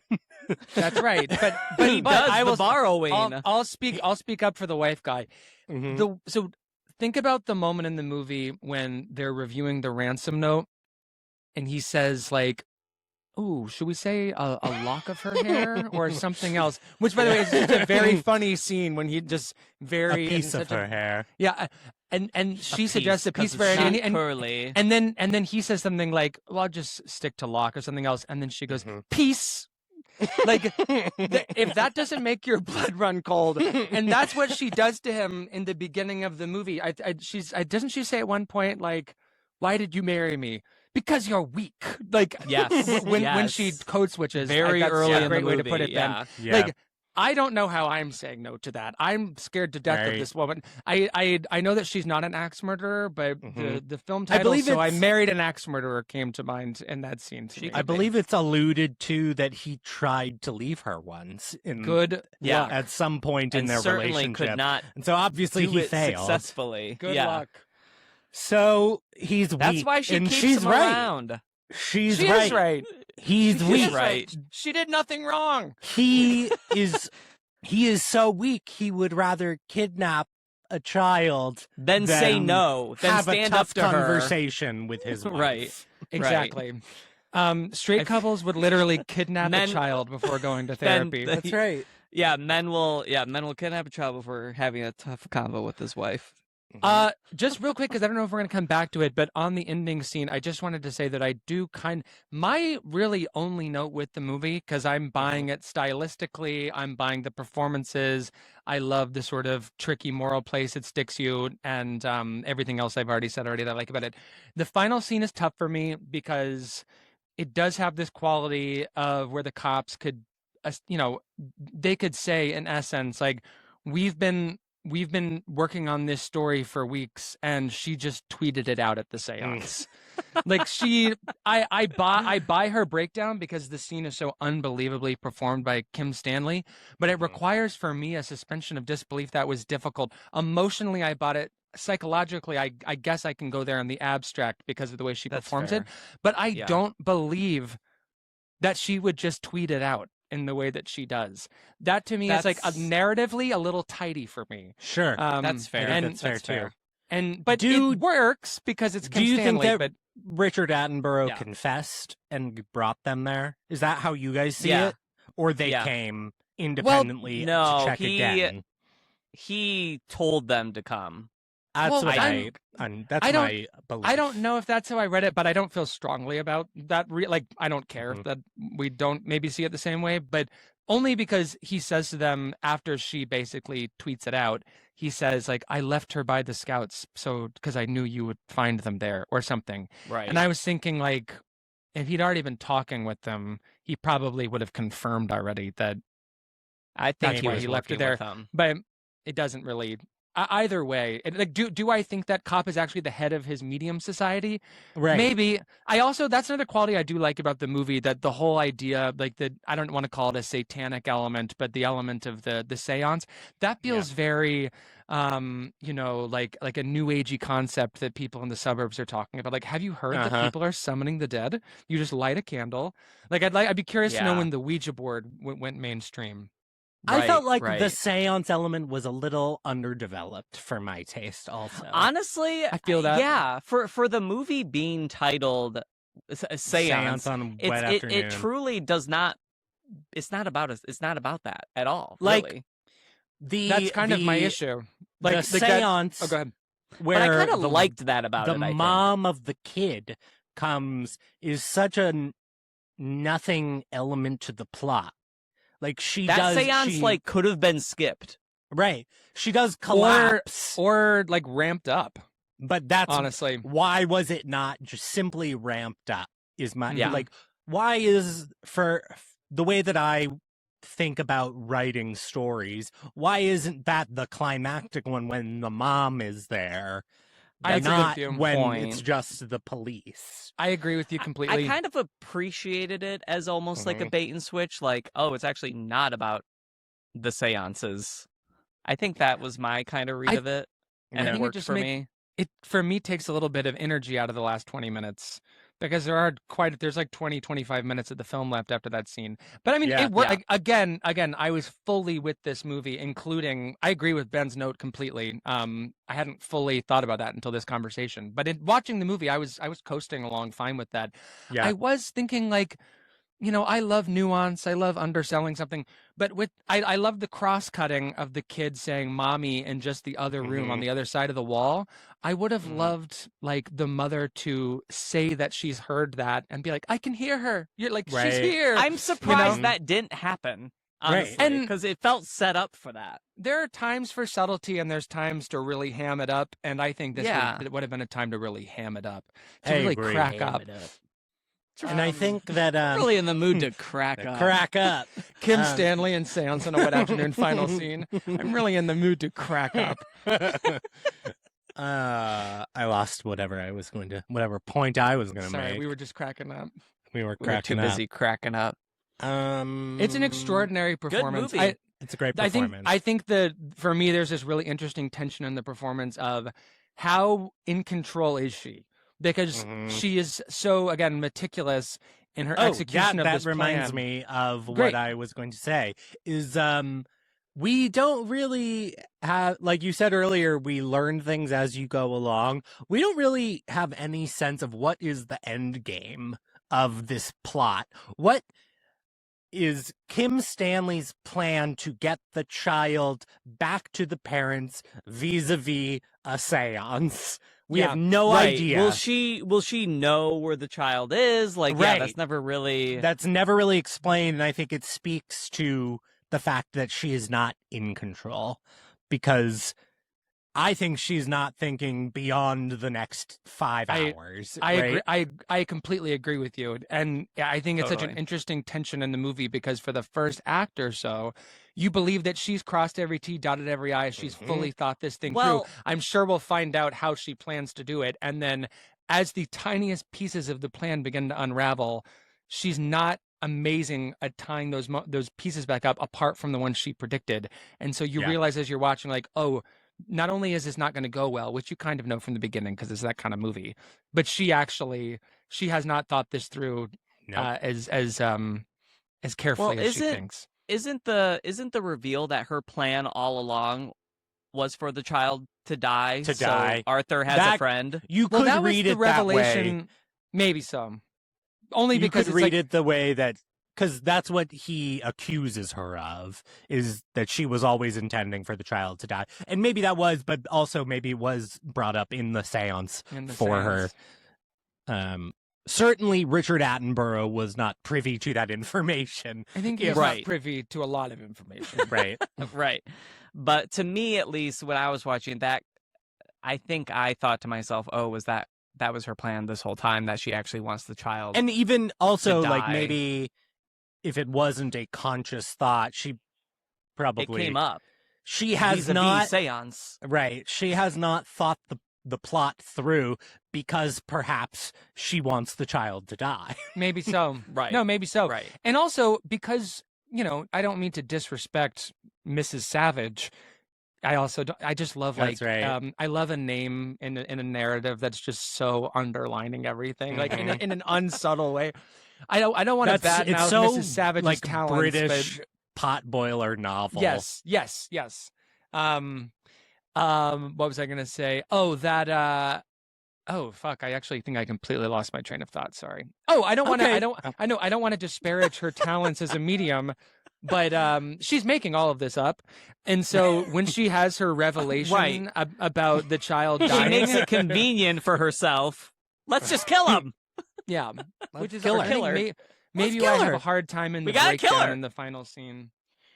She was just waiting for one of their faces to be seen, and then we got an excuse to kill the kid. We got there it. You go. Exactly. Right. There you go. Yeah, because to your point, Daniel, it's all made up. She's just making it up as she goes along. It's not that I don't believe in ghosts and that I don't believe in the occult, but she's a fraud. And I think we should be allowed to say that. Right. I know people are going to cancel me for saying this, but she believes Mrs. it, Savage though. is not a real... Yeah, sure. Mrs. Savage believes it, but she believes it because her child died in childbirth. And this is the way that she communes with her trauma. This is how she processes the baby, which I did find that very moving and interesting, that her child, born in the 40s or whatever, she was not allowed to hold the baby, the dead body of the baby, which is really hard. And I think a modern movie would explore that, or just a movie directed by a woman would explore that concept a little bit further. I think you could, like, you don't want to hit it home. You don't want to make necessarily a feminist point out of it that's too obvious, but like there's a balance that I think we could have gotten there that made it more real quick. Just when you said an updated take on this, I think that they're developing a remake of this with Rachel Weisz. That's great. Wait, seriously? I think I saw that on the internet. I think that would be good. That could very well be one of those, you're like, pulling our leg. No, I'm not pulling any legs. That sounds too good. But is it the Lena Dunham penned, Lisa Cholodenko directed remake of Tony Erdmann with Jack Nicholson and Kristen Wiig? Because that had an IMDb page too, and that never happened. Yeah, I could do a whole episode. You just reminded me about that. That would have been a movie that saved lives. Literally would have saved our lives specifically. Saved my life. Should we move on to our next Kim Stanley feature? Princess? Can I say I'm just gonna shout him out. We don't have to talk too loud or talk too long. We haven't talked about the subway sequence. That's what I just wanted to shout out the subway sequence, but specifically, I really like some of these stylish transitions in the film, and the dissolve from a close up of Attenborough to basically a POV of the subway car like running down the subway tunnel, and so his face kind of melts into this black rushing void. I mean, that is a beautiful, poetic, psychological articulation through dissolve. I love that. Yeah. That scene really reminded me of High and Low in a good way. Absolutely. The money handoff. There was a very dynamic train-based money handoff, and in Highest to Lowest. Covered on this podcast. Was it covered on this podcast? Yeah, we talked about it on this podcast. I'm like, did we actually do that? We did. It was a long time ago now. The way I've forgotten the movies we've talked about. Okay, so then about 20 years later, Kim Stanley will return in Avengers Doomsday. That's right. In a movie about the life of the 1930s movie star Frances Farmer, who is sort of, is she still in the public consciousness as a term for like crazy women? I had to Google. Okay. I had never heard of Frances Farmer, but according to her Letterboxd bio, she's still known as being that's crazy her story. woman. I don't think she's really in the vernacular anymore, but that's simply just because it's been almost 100 years. I feel like we lose sense of our history in because and the next. Because she's from Seattle originally. There is a Nirvana song that invokes Frances Farmer. Is Frances Bean Kurt's daughter named after Frances Farmer? I believe that's correct. Leave us a review and let us know. So the story of Frances Farmer is this. She was a very gifted actress, and she really wanted to be a stage actress. I watched this movie a month ago, and so I have to ask, who is the famous playwright that she is involved with? Clifford Odets, right, who was like a very big deal communist socialist in the 30s and wrote stories about that. And she, to quote Ryan Coogler about the soda machines, she gets involved with that. And she is... That's funny, Ben. Also... So she is contracted to a studio, and so they don't like the communism, you know? They're not really... They're not too... They did not want to get involved with that. To put this in the phrase of we some love Gen Z on this straight podcast. Friends of mine, they weren't jacking the communism. And so Frances Farmer was played in this film by the one and only Jessica Lange. And Kim Stanley plays Frances Farmer's mother, Mrs. Farmer. I forget her first name, but she is referred to as Mrs. Farmer. She was labeled as difficult because she decked one of her makeup artists. Played by the social worker from Mrs. Doubtfire. That's right, played by the social worker from Mrs. Doubtfire. She had it Mr. coming. Hillard. It is a that typical... cop also had it coming. The cop, they all had it coming. They all had it coming. Frances Farmer did nothing wrong. She did nothing wrong. That's correct. I mean, it's so reductive and gay. That is complimentary to be like, she did nothing wrong, but that's what the movie really is. That's what this movie is about. She was in and out of mental institutions because she was not able to just shut up and fall in line to the studio that is putting you up in this nice house on the beach and paying you millions of dollars and making your family proud of you. And so the family just would put her in institution after institution. And the movie quite famously features a lobotomy that the biographer who wrote the source material of this eventually had to say under oath he made up. Frances Farmer was never lobotomized. Every other abuse in the film is true, the poor living standards, the way that people treated her and arrested her and being thrown in these facilities, all true, but she didn't get a lobotomy. And I believe Not this the was covered on lobotomy. an early episode of You Must Remember This, which is how I that she first didn't- learned that's about. right. It's how I learned about the film Frances for the first time. I believe Karina Longworth touches on that bit of. That's history right. I remember in the that. episode. This film has been on my radar for a long time because I'm a fan of Jessica Lange in general. Same. And I finally decided to watch it because I had just watched Country starring Jessica Lange. And so I was in the Jessica Lange section at Videotech, the video They have a rental Jessica store. Lange section. I like that yeah. they have a Support section. Videotech. Support They- Videotech. They have like an overarching like drama section, and within drama there are only a few pullouts. Actress. Otherwise it's Well, just like Who brings the 70s drama? Who brings the more drama more than than Jessica Lange? Jessica Lange and Nicole Kidman are on the same shelf next to each other, if you can believe it, because That's T. the alphabet. But they are next to each And because other. that's T. Yeah. So Jessica Lange plays Frances Farmer, doing the best that she can. Which is pretty Kim's- damn good, I have to say. Pretty damn good. She's doing good with what she got. She puts up a good fight. She Mhm. escapes from these mental institutions. She's got Sam Shepard, who I don't know if Sam Shepard's character is based on a real Seems confidant, like a composite. but something of like he was a neighborhood guy who may or may not have been far too old for her. Right. But anyway, If I had It was spent the that much 80s.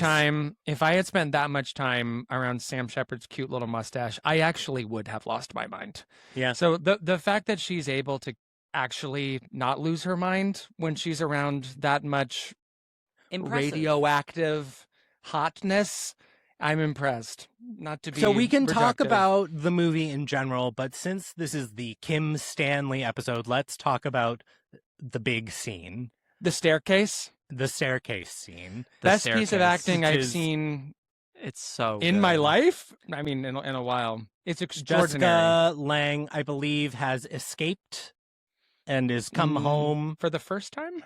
Not second the time? first time. Second time. Third time? And Mm, It's after she's in Joshua Tree when the cops Mhm. find her in the desert, I think. no, it's Nope. not that time. Oh, no. That's when she says, I don't love you anymore, mama. That's right. That's when she comes home and I like think they're it's the they're first already. time. Is it the first time that they've escaped and she's come back to like gather her I- things? And she Yeah. meets with her dad and decides that she's not going to go back to Hollywood. Right. And Yeah, I was in and the tells beginning. Mama that. The And she beginning is of so full of life.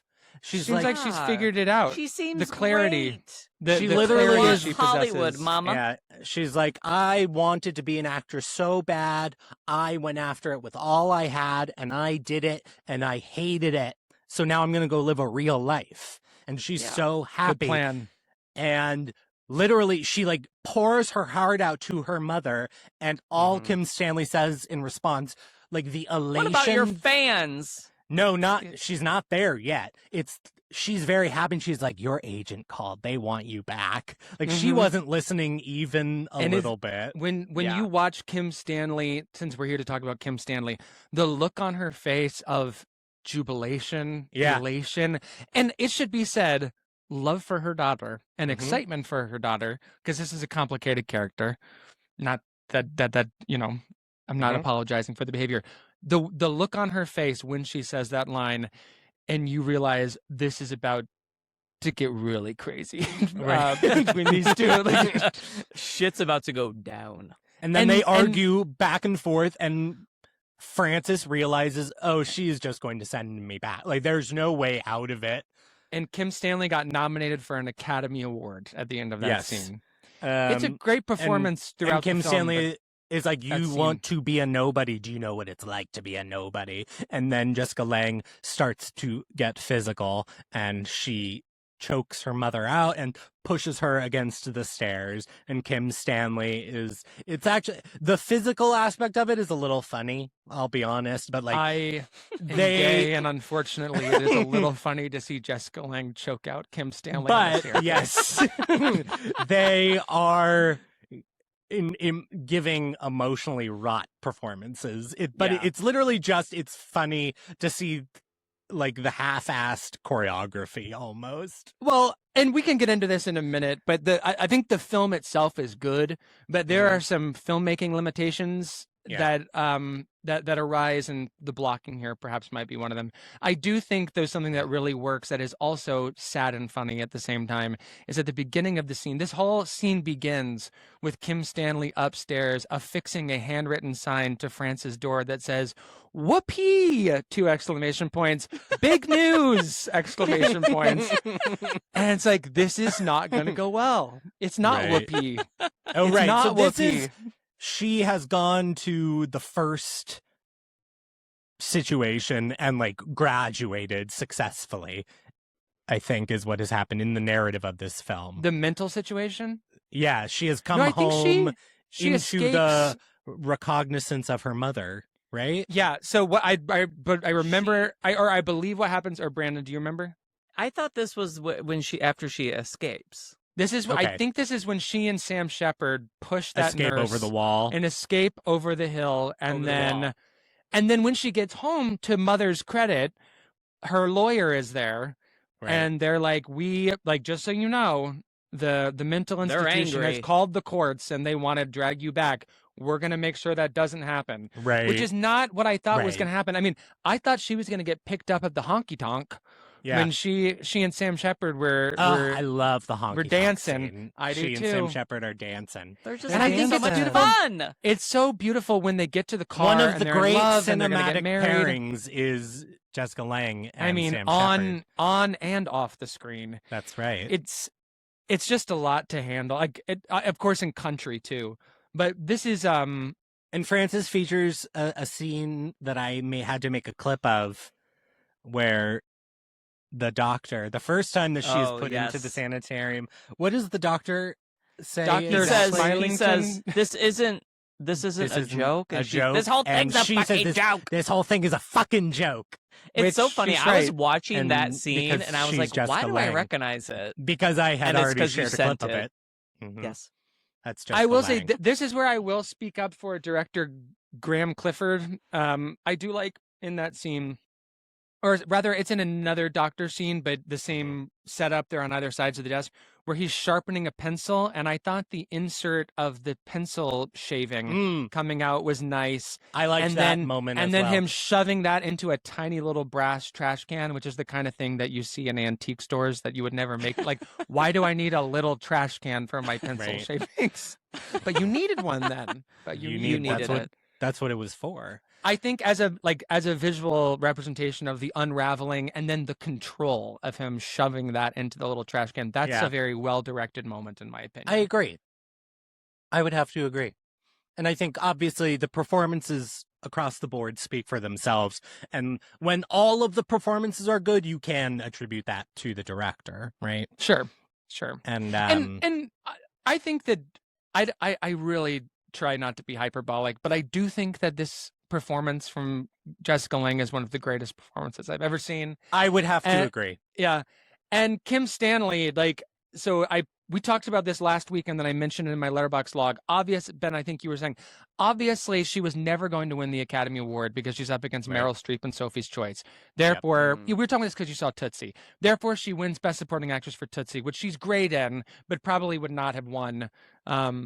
I would say might not Otherwise. even have been nominated. And I say that as a Right. fan of the performance. Mhm. Without Like she's great in Frances. Tootsie, but it's not just what she is able to do isn't even on the level of what the Terry Gore character is able That's to do in who Tootsie. That's who I would give the Oscar to, probably. It's like well, for one thing, Jessica Lange is the lead actress of Tootsie, yes. and she is nominated in supporting because Jessica Lange was already going to be nominated for Frances. Yes. But I think without Frances, Terry Gore would win that Oscar. I agree. And in my fantasy scenario that I mentioned in my Letterboxd log, if we can go back in time and just push the release date, just sit on the movie for one more year, Universal, then Kim Stanley can also win Best Supporting Right. Actress. And I'm such a fan of Did the you look at staircase scene. who won the Oh, no, Oscars that year? That would require doing more research than I do for this podcast. I'll look like- it up right now. I'm I'm well, just going to try actually, to do it in my let's head. I first- think it's Sally Field in Places in the Heart, okay, which I I feel no problem. absolutely you can No take problem. that Oscar. I mean, got but no that, problem. the only reason I would want her to keep that Oh. Oscar is that she said, "You like me, you really like me," or whatever. No, she guys, actually said. we're fucked. We have to sit on this movie until 1984 so she can take Sally Field's second Oscar. And I've seen Places in the Heart. I think that movie's Oh, a the mess. next year's Terms of Endearment. It's Shirley wins for Terms of Endearment. I don't, unless you run her in supporting, which is category fraud, but also like whatever. Oh no, but then I want Stanley to win at the same time. So, new fun game. What year do you push Another game. Francis to What year in order for them should both to win Frances have Oscars? come out? So I'm gonna say so 84. So let's see who won supporting actress in 84. Because that might just be the answer. It's Peggy Ashcroft in A Passage In to A India, Passage to which you India. which you just You watched. just So watched. Ben, do you think Give Kim it to Stanley? Kim. Do you think Give it do you, to Kim? do you no, think I the think voters- Peggy Ashcroft is fine, but do you think the voters would give it to Kim over Peggy in 84? I haven't seen it, I don't know. I Okay. don't know. but she stands a fighting chance. I would say yes. Okay, so maybe 84. And that Partially, also Peggy Ashcroft wins that Oscar because she's the only truly non-racist person in the film. That's not true. There are two of them, but she's likable. yeah, she Okay. sticks up for. Do you guys know what that movie is about? I No. know I that think it's I told directed by you. David Lean. So the first half of the movie is Judy Davis and Peggy Ashcroft have come to India, and Judy is going to marry Peggy Ashcroft's son, who is like a judge as part of the British Raj in India, in like the north. They're like close to Nepal. It's set in a fictional city, but they're towards Nepal. So the first half of the movie is just like glorious. We are doing. I mean, I know we shouldn't say they're doing cultural tourism, but it's just Right. like beautiful. They're getting to know the land, all of the things, and then Judy Davis just wants to go to these mystical caves she's heard about, and they go to the caves, and there's like strange things are feeling, and then all of a sudden Judy Davis is running down the hill like covered in blood, and Oh. and then all of the other people are sort of have put a narrative into Judy Davis's mind that their Indian guide tried to rape her in the cave. Oh no! And so the second half of the movie is trial. It's a long and- movie, isn't it? Yeah. And so then Oh. we Peggy Ashcroft is sent her ass back to England because she doesn't think the Indian guy did it. So they put her on a boat as fast as they can. And meanwhile, and Judy has had some sort of traumatic psychological experience in this cave.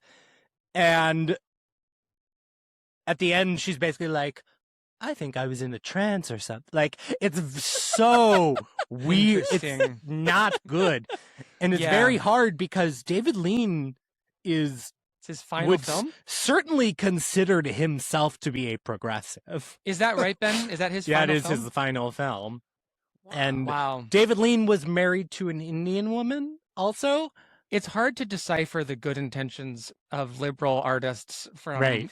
who were old in the 1970s. And it's based on an E.M. 80s. Forster novel Right. that was published in the 20s that was like hailed as being like a progressive, like, because eventually things are turned right. And it's about like, look at how all of these white people just immediately jump on this Indian man.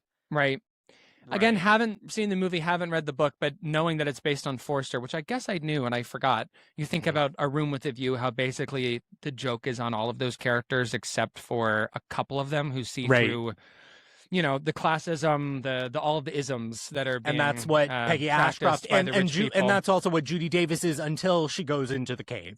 The cave changes everything for her. The cave from The Brutalist, that same cave. Yep, the same cave. That's Oh, exactly what no. happens. The same thing happens to and- her.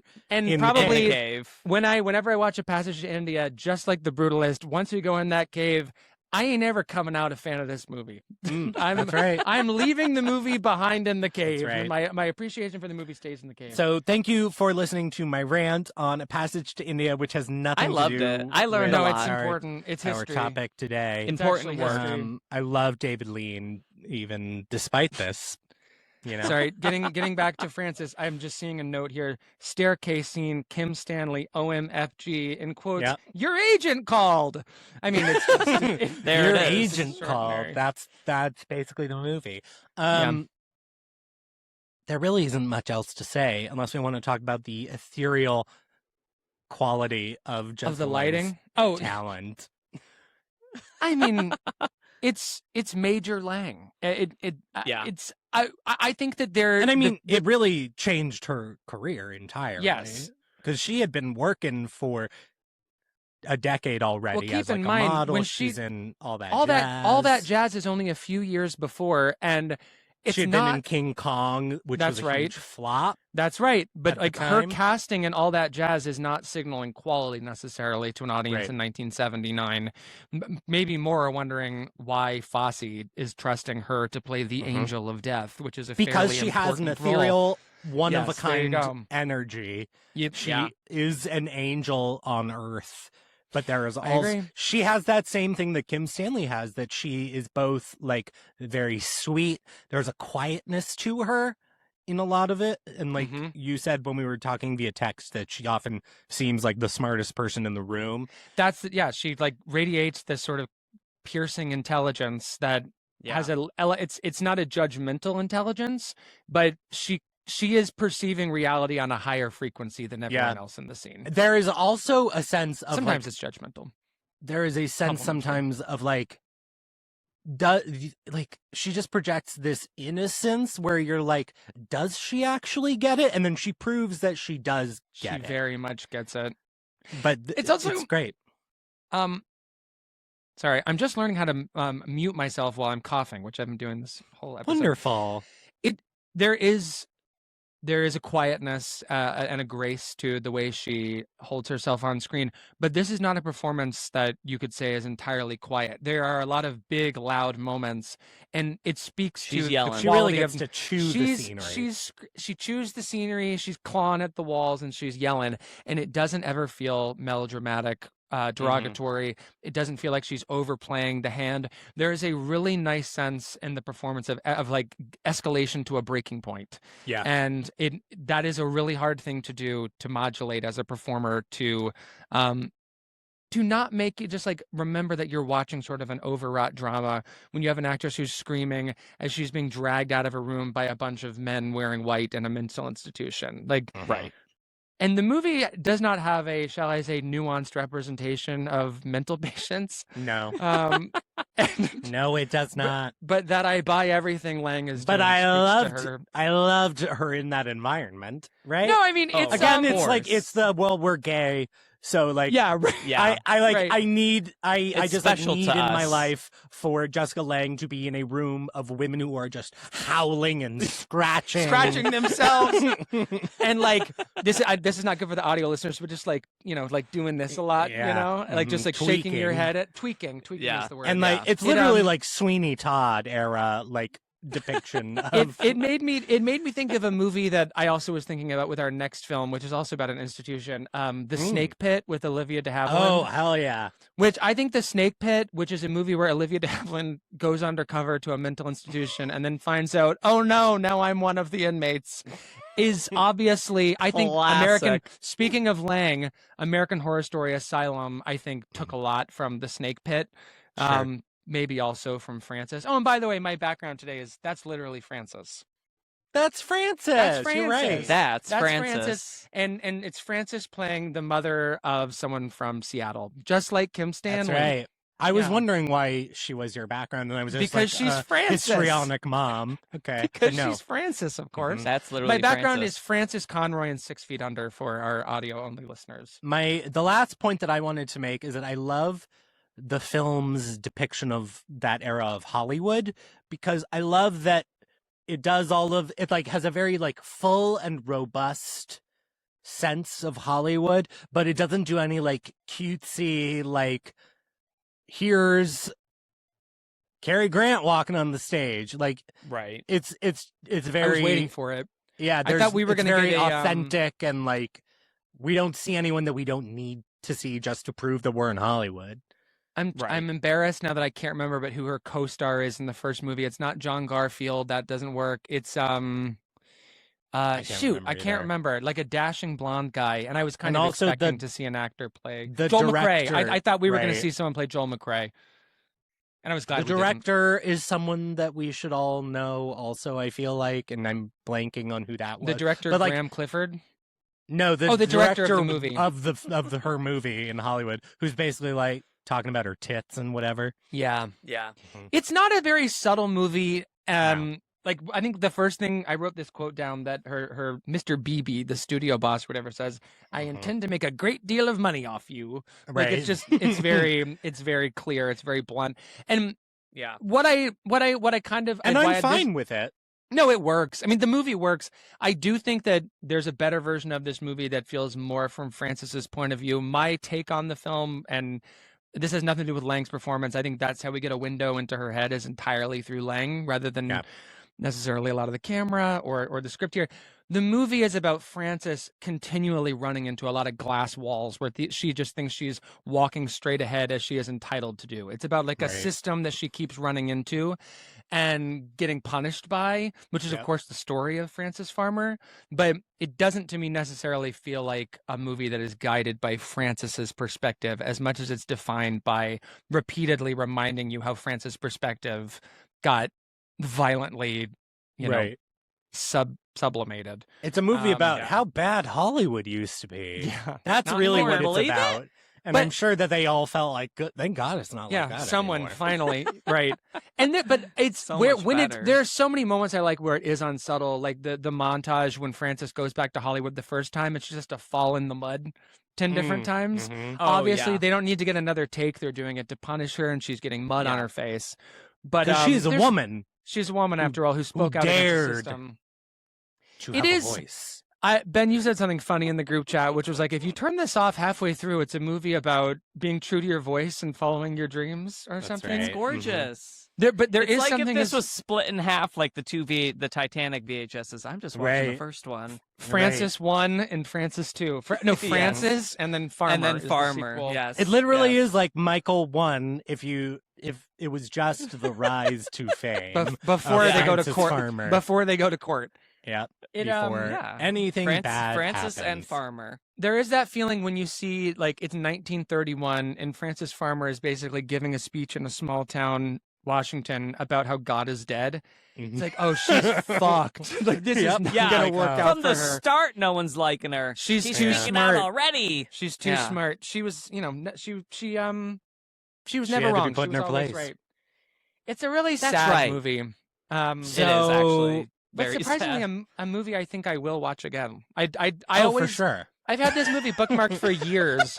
Just like, because no of doubt. Lange. I'm like, no doubt. Frances Farmer's story is so sad that I've always had nude this on the beach. She's nude a lot in the film.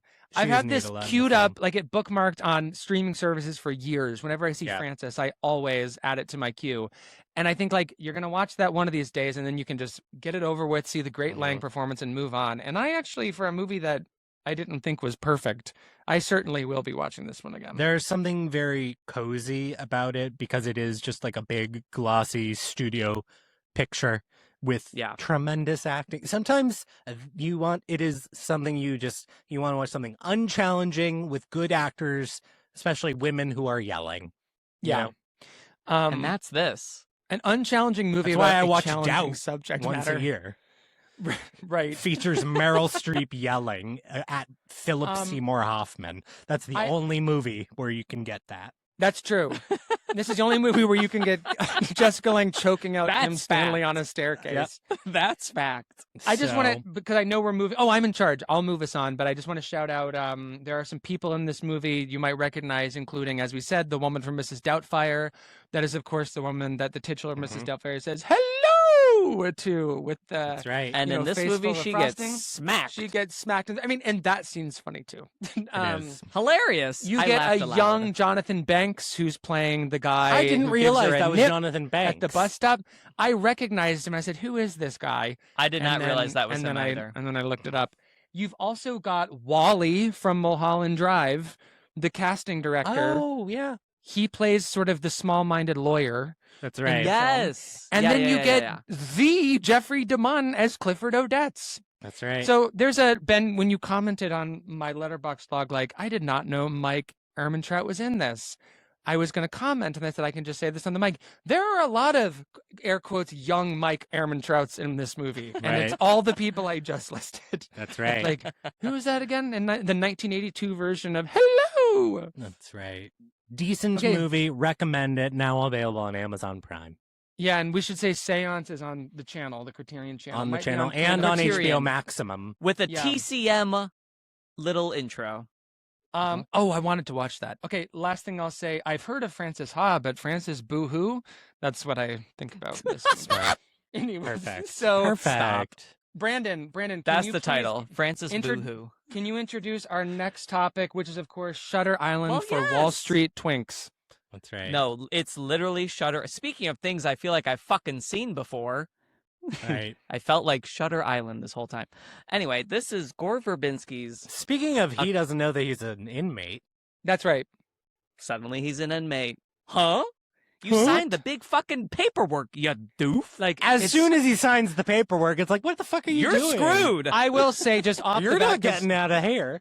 off the bat, because I think I'm going to be the one, quote unquote, defending this movie, even though I gave it 3 No, I stars really in liked Letterboxd it. as well. It's fun, but this is something that I like about Gore Verbinski, and that I think that he's very well versed in classical Hollywood cinema, and as a populist filmmaker, knows visual shorthand really well. And so, in that close up where you see him sign the signature, I Yeah. believe the filmmaker knows that you, the audience, know exactly what this means. Oh, yeah. So just You're It's in not there a for call that out good real buddy. quick. that he's an inmate. No, No. it's a twist It for is him. a twist No. in Shutter Island. Right. Anyway, Brandon, sorry to cut Sorry you to off on your intro. spoil Shutter Island. Uh-oh. The 16-year-old movie. A Cure for Wellness came out in someone look it up. I'm And drinking stars. water. 10 years 2016. old. Oh, yes, have some Brandon, water look, out of Brandon, a look glass. what I'm drinking. Brandon, do you see what I'm Uh-oh. Don't drink the water. It's got a I'm bunch of little drinking a eels glass in of it. water. At one Cure for point, they Wellness. give him ice water, and I was like, the Swiss would never give someone ice water. That is not realistic at all. That only That's a Americans detail- put ice in their beverage. Only That's a detail the lukewarm, Verbinski room auteurists, including me, can't explain away. My Mhm. one defense of this movie is Gore Verbinski does direct the hell out of it. Everything else I want. Yes. He's That's having what fun I- with camera placement. And that's He is having why I give so I much can't give it fun. less than 3 stars. Gore That's fair. Verbinski loves A lot of things color. just piss me off. Verbinski He loves the color green. Right, but it's a very basically green like film. it's in The Ring where everything is that sort of blue green. Yes. Like I and then in Rango everything's sunbaked. I love that Verbinski loves is just the like color. every scene is basically going to have like a color gel on in, Right. Yeah. in front of the Yeah. in front of the lens. That's his style. So I hate this- Rango. next. you mean Gore I Verbinski's haven't best seen it film? in years. I don't that's really- a take. I don't like really Rango. like Gore Verbinski. I think The Ring is his best film, though. Well, I definitely want to have my Verbinski talk. apologies. The Ring, I definitely want to have then Verbinski Rango. talk. Okay. But Brandon, But please. the plot. Okay, so this movie stars Dane DeHaan, and he's a man of business. Okay, he is a businessman, and his company that he works at is about to have a merger, and I guess. there's bad things. It's both That the might- 80s and that might- contemporary time in this yeah, film. there's no This time movie period. takes place against the backdrop of the 2016 presidential election, by the way. It takes place in 2016. Donald Trump So- versus Hillary Clinton in the background. So they can't have this merger happen unless they uncover the whereabouts of Mr. not Pembroke. Pembroke. Okay, that pisses me off, first of all. And they have to send Dane DeHaan to where Mr. Pembroke was last seen having some epiphany about life, which is at the sanitarium up in the Alps. So up little Dane DeHaan goes, and there he meets barefoot Mia Goth and Those the head roads honcho looked quite Jason dangerous. Isaacs. Very and dangerous. visual references to The Shining. Yes. Those Oh, for overhead sure. helicopter shots of the car going in. Another tracking that movie car. about getting trapped All in that a heading on palatial up. estate Heading in the on middle up. of nowhere. We're heading on up to a Heading place you'll on never up. return from. That's right. Except he does. Spoiler. When Or does when he? the lady Spoiler? corporate just Lady appears in the corporate. car with the man. She goes, Yep. she goes, how would you like to get, how would you like a D in your A? I mean prison. Oh she my says- God! She says gasped. more than that, but it's so heinous. I it's shan't be so- repeating it on the mic. It's so out of pocket. I think I seriously clutched my chest. I had to pause It's like, the movie. oh my God! And that's a I crazy said that. line, like 7 That's minutes a in. crazy line. Yeah. Anyway, so that's the plot, and then Dane DeHaan So gets the stuck movie there, opens chasing with- Mr. Pembroke. A 3-minute opener that has nothing to do with the rest to of do the with except anything. it establishes that the guy that Pembroke is closest with at the company has died. Yes. But he does not die in any way that is related to the sanitarium, which Right. is what youth Which are- makes no fucking But sense. that sequence a is wonderfully- directed with a lot of passion. yeah. It's a wonderfully We know- crafted opening. I like the title splash, but then when I Yeah. discovered it has nothing to do with the rest of the movie, Right. In the It film's just about is- 2 it's hours just and getting 20 us in. minutes. Mhm. it's a long I- ass movie. It feels twice as long I as think they could have Francis and gotten other it movies. in under 2 hours. So Oh, I actually I 1000%. kind of think this movie is trashy fun. I'll watch again and again at 90 minutes. Right. 9,500. 9,500. I do like just I meant to look this up. Did this movie make money? I believe the answer is no. I think it did. did fine. I looked this up. Well, because the movie put Verbinski in director jail. Oh. He didn't Yeah. make another movie until Good Luck, Yeah. Have Fun, Don't Die.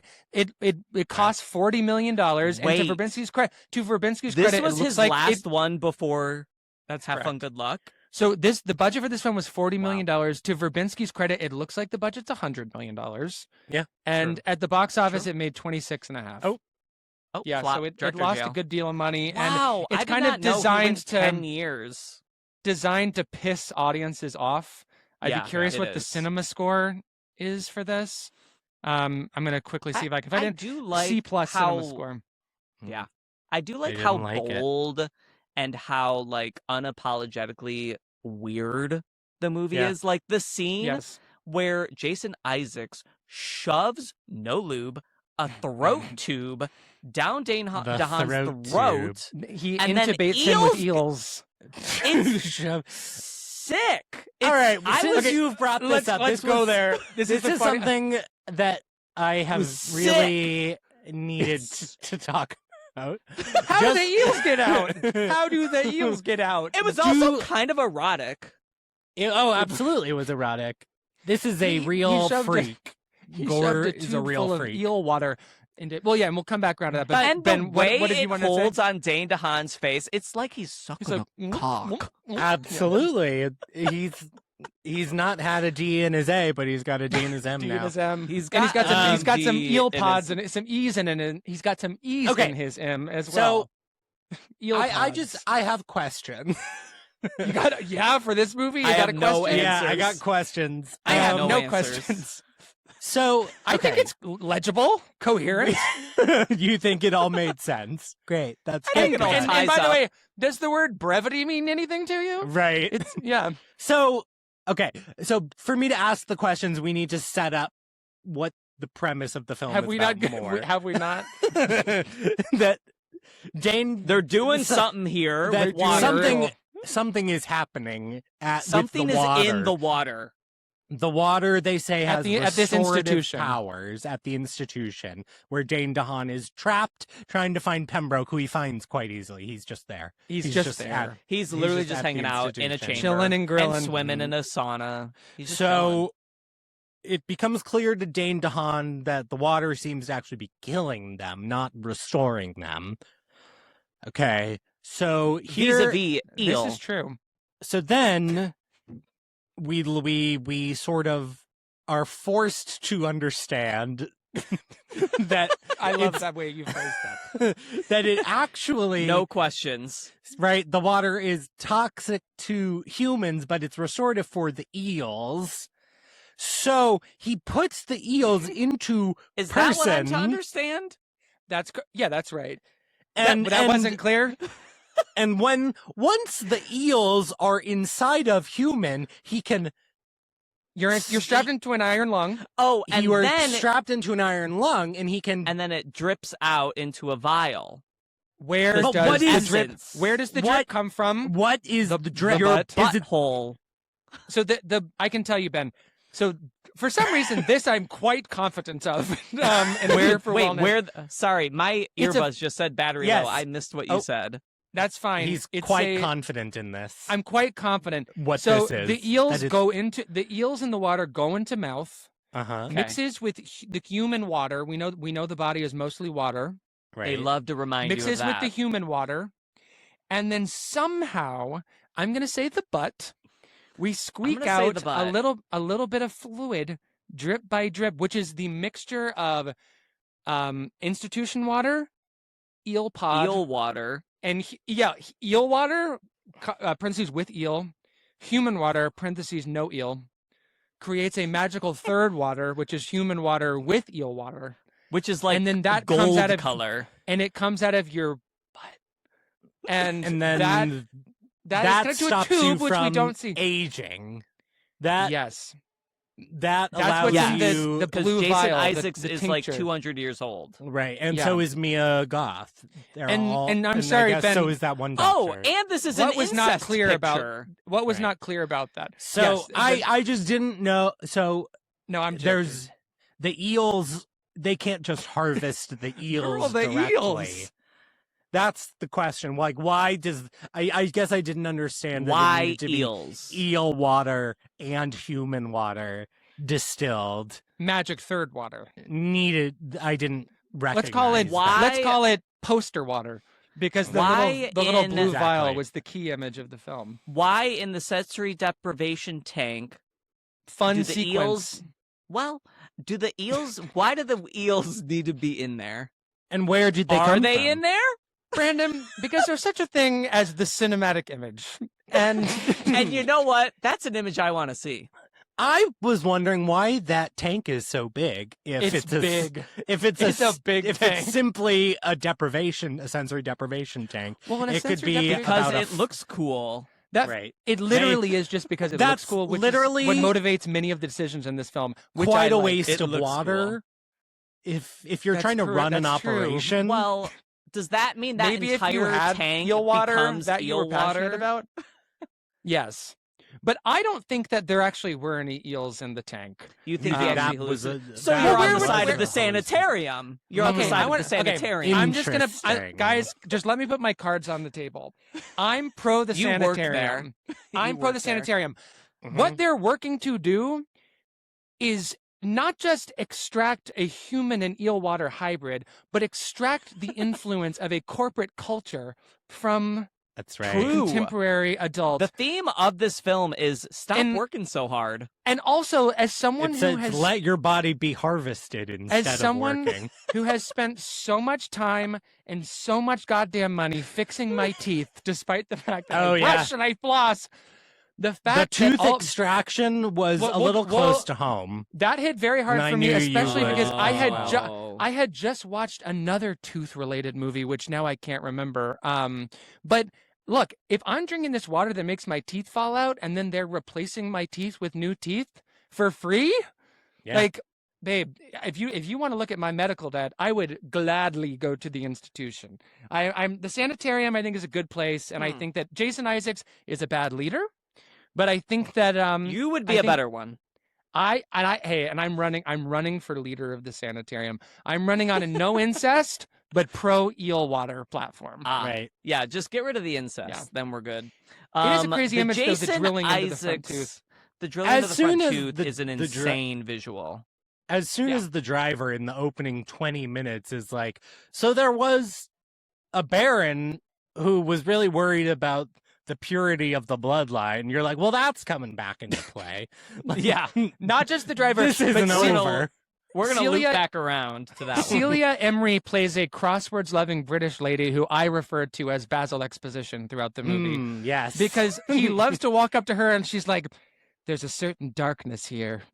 Or like, apropos of nothing, she's like, look at this book I found that's talking about all of the history of this place. And then a white coat comes up and is She like, just Basil, loves it's time for your bath. research. And then she gets lobotomized. And She just loves puzzles and games. she loves her just like us. puzzles, and she just found a book. And she just She's found not name of the episode. walking, She talking loves puzzles, exposition. and she just found a book. Me when I love puzzles and I just found a book. Literally.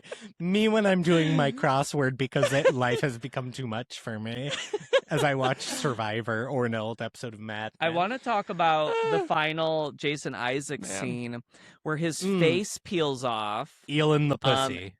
and he looks Pardon? Keep going. Keep when he going. looks I like a don't mummy. actually really remember the context of that, but I see in my notes eel in the pussy. Okay, well, just real quick, while oh. we're talking about notes, Mia we don't know what Goth. they mean. Mia Mia Goth. Goth. She had, Oh yeah, right. That's when she went on her it's period earlier because she is not allowed to go in the water When she because of comes the from- incest. Sorry, when she comes rushing into the banquet hall with the bloody gown, I was Yeah. thinking about the scene in Borat 2 when they go to the cotillion ball and she has her moon blood during that scene. Anyway, Yes. speaking of I- notes, we don't know what they mean. I wrote, "Girl, that's a lot of piss," but I don't know what I don't know what scene that is. Oh, Dane DeHaan has to pee in a cup. That's what That's it must right. be. He's no, different. he finds the piss archive, like all That's these right. old Oh, that's what it jars is. of urine. And they're like, in the- there's in like the shit archive. in the piss. Well, Yeah. you see Basil Exposition's pee, and There it's are I mean, it looks like there's specimens. mushrooms. Yeah, the specimens in the pee. Anyway, Brandon, you So wanted a to talk couple about things. the end. Couple things. The ending where his face peels off and he twirls well on fire. I laughed. I had the biggest laugh. I was having so much fun. I hate every single thing Mia Goth does in this movie, Not a fan of the performance. and but I've is never this- been a fan of her work in anything. I liked her in High Life. That's my I one liked her in exception. High Life. I was That's my I was just exception. like, And then her she's head pops. like always doing the same. I do like when her head pops in High Life, but I Hey, wouldn't say I want to be really Is- clear is for all of our this- listeners. Yeah. Oh, go ahead. Oh, well, Well, is I- this the Mia Goth performance that puts her on the map? yes. Because haunted Victorian girl to other seems- filmmakers for sure. I Dollar believe this Store was the very Shelley first, Duvall. Yeah, this was the first horror or horror adjacent film that she was ever in. Did this Yeah, get and- her And then it was like onto suddenly like she's the X, weird girl. the X trilogy? Yeah. I think. So. Yeah, probably, yeah, because I imagine Ty West saw this, but there are a few. No, there's not that many years between. No, X comes out post COVID, right? I don't remember. I don't know if I feel exactly the like the first timeline one of was those right years. around COVID. A quick word on that trilogy. I thought X was fine, and I remember thinking it was a great idea to go do Pearl and then a Maxine, and I couldn't wait because I like some of Ty West's earlier films. I didn't see I couldn't- Pearl or Maxine. That was Maxine good. was up I to liked do it. Pearl. Maxine's I one didn't of love the it. worst films I saw that year. I didn't. Maxine? And I am, yeah, Maxine. I am also really not a fan of Pearl, the film, the performance. I'm kind of out on Ty West now, I have to say. I really because did not of Mia like. Goth. I mean, yeah, probably so. And by the way, actually, sorry, I think Mia Goth is good in X. So Okay. but not in Pearl or Maxine. So Well, and 'cause sorry, in, I'm not in sorry X, to the fans. it's not really her movie. It's more on the other ones. Well, Jenna I would- Ortega's well, movie. But she plays old Pearl in X in prosthetic, and she plays Maxine. Oh. And so I actually think it's an impressive dual performance. fair. That and High Life are the ones I like. Otherwise, I'm not a fan. Sorry.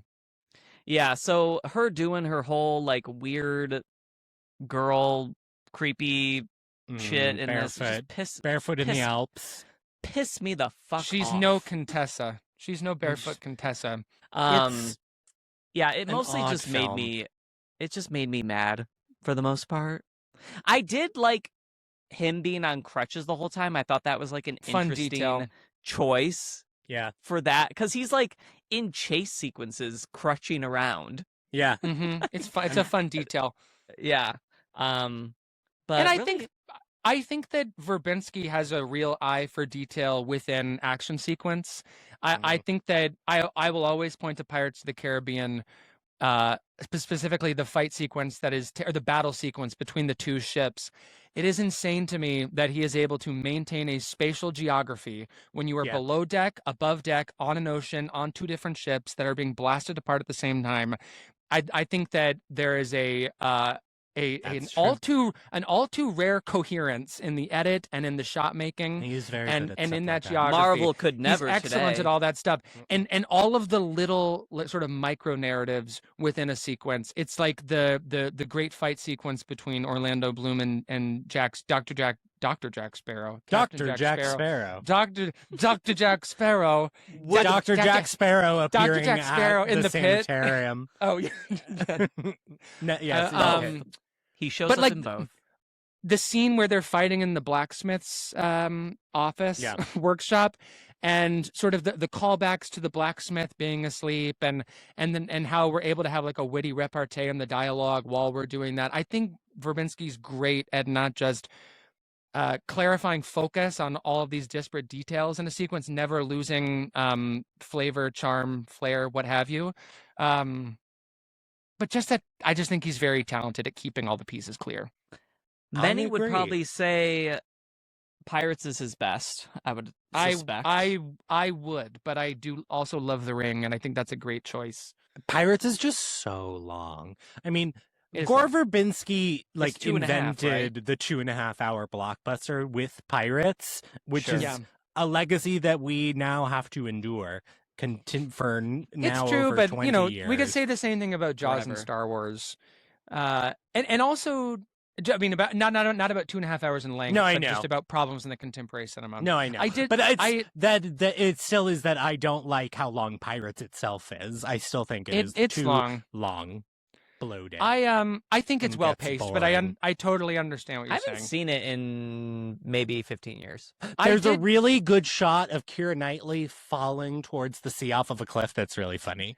So here's the thing about that shot. She You goes, compare that. "Ah!" It's a great shot.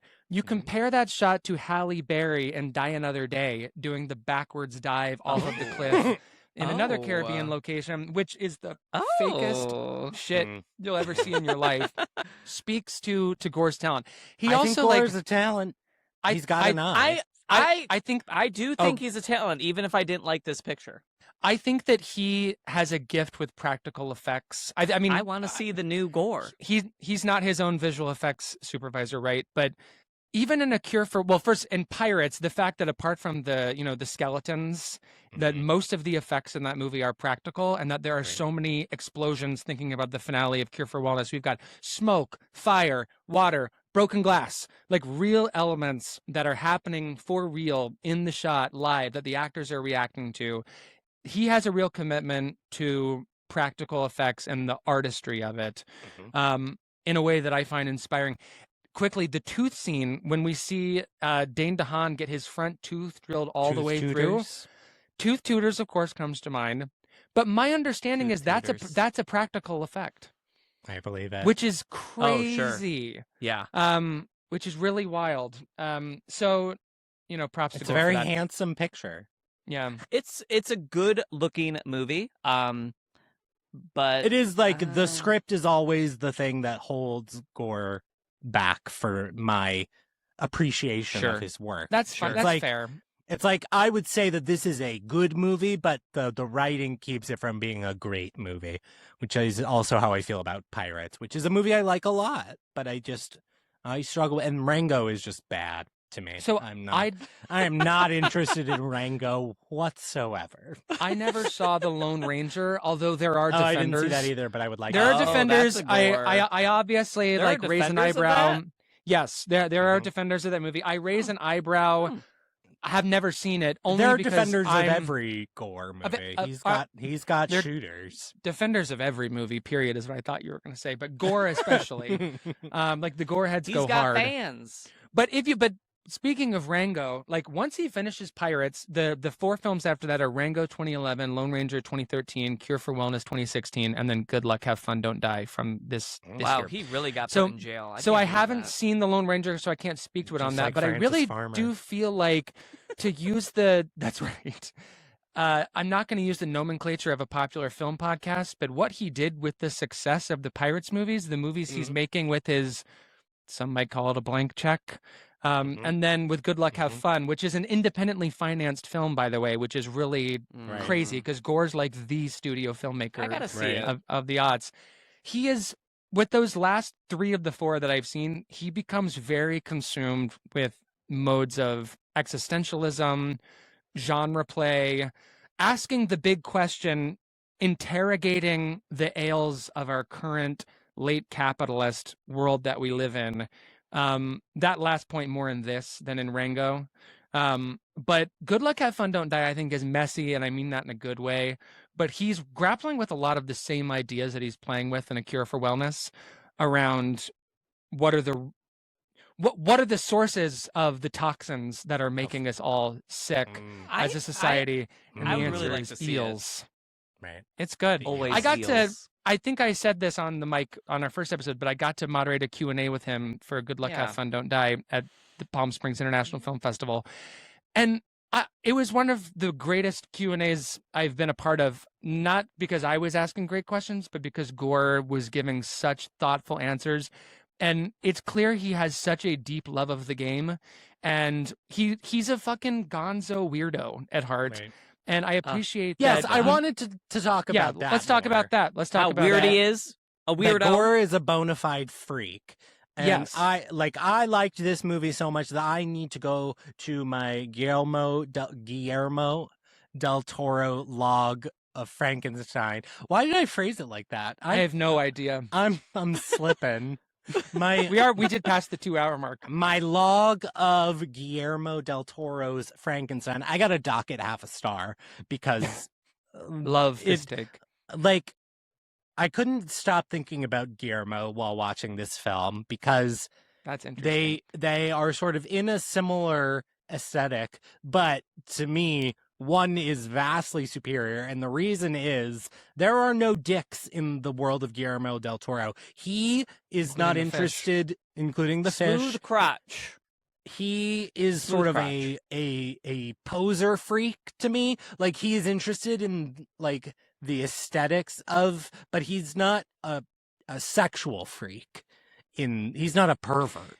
He's not a pervert. Which let's I think Gore Verbinski is a pervert. I believe that Gore Verbinski is a pervert. Yeah, I mean, There's a it's a swinging pervy dick. little movie. There's a swinging dick of surprising scale and source in Good Luck, Have Fun, Don't Die. Just to say, And I would Which like I- to bring up the Amy Poehler definition of pervert, which is not all creeps are perverts, but not all perverts are creeps. That's a fair distinction. You can be a pervert without being a creep, and I know a lot of them. Hollywood's full of them. Hollywood's full of them, and I think it's Shout out perfect. Francis Like, there Farmer. is like a non-threatening, non-creepy perverseness to Yeah, the work of Gore. Like, yeah, absolutely. even as let's talk about the fish in The Shape of Water versus Dane DeHaan in the tank. The sauna. Oh yeah. Like, the fish is completely naked in the water, doesn't have any genitalia, where like Dane DeHaan is in his boxers and there's visible bulge. Like, How did I miss this? I'm gonna have to well, go back. I think you'll need to rewind. And and then there's the guy jerking it while The Dane DeHaan is Oh yeah, in the tank. to the nurse's boobs. to the nurse's boobs. The nurse She's- dumps him out for him. Yes. The drugs are out. Dumps Jugs are him out dumped. for him. So he can have a whack. All right, let's wrap it up. I have nothing more to say about this well, movie. but Ben, if I can add to this. I still have one more thing I want to talk about. Well, so then let me respond to Please. what you just said before you move on to Yeah. the other topic, which is that I do think, speaking of After Hours from 3 hours ago in the conversation, there's a read of the film that this is all the nightmare of a closeted yuppie, which is how I read After Hours. It's like it's Elaine Bennis and Seinfeld saying you're bald, except you're gay. Like it's Right. not that deep. And so for me, it's like he's being plagued by wriggling phalluses, the eels. Yep. Wow, that's a fair they're- reading of the movie. He He's basically scared of finds women. bliss after he takes the eels into his Yeah. body. That's correct. And Yeah. and there's a reason that we see his boss, Mr. Pembroke or whatever, drop trow, which is that's a point of view shot, which Gore Verbinski decided to keep in because Dane wanted to check it out.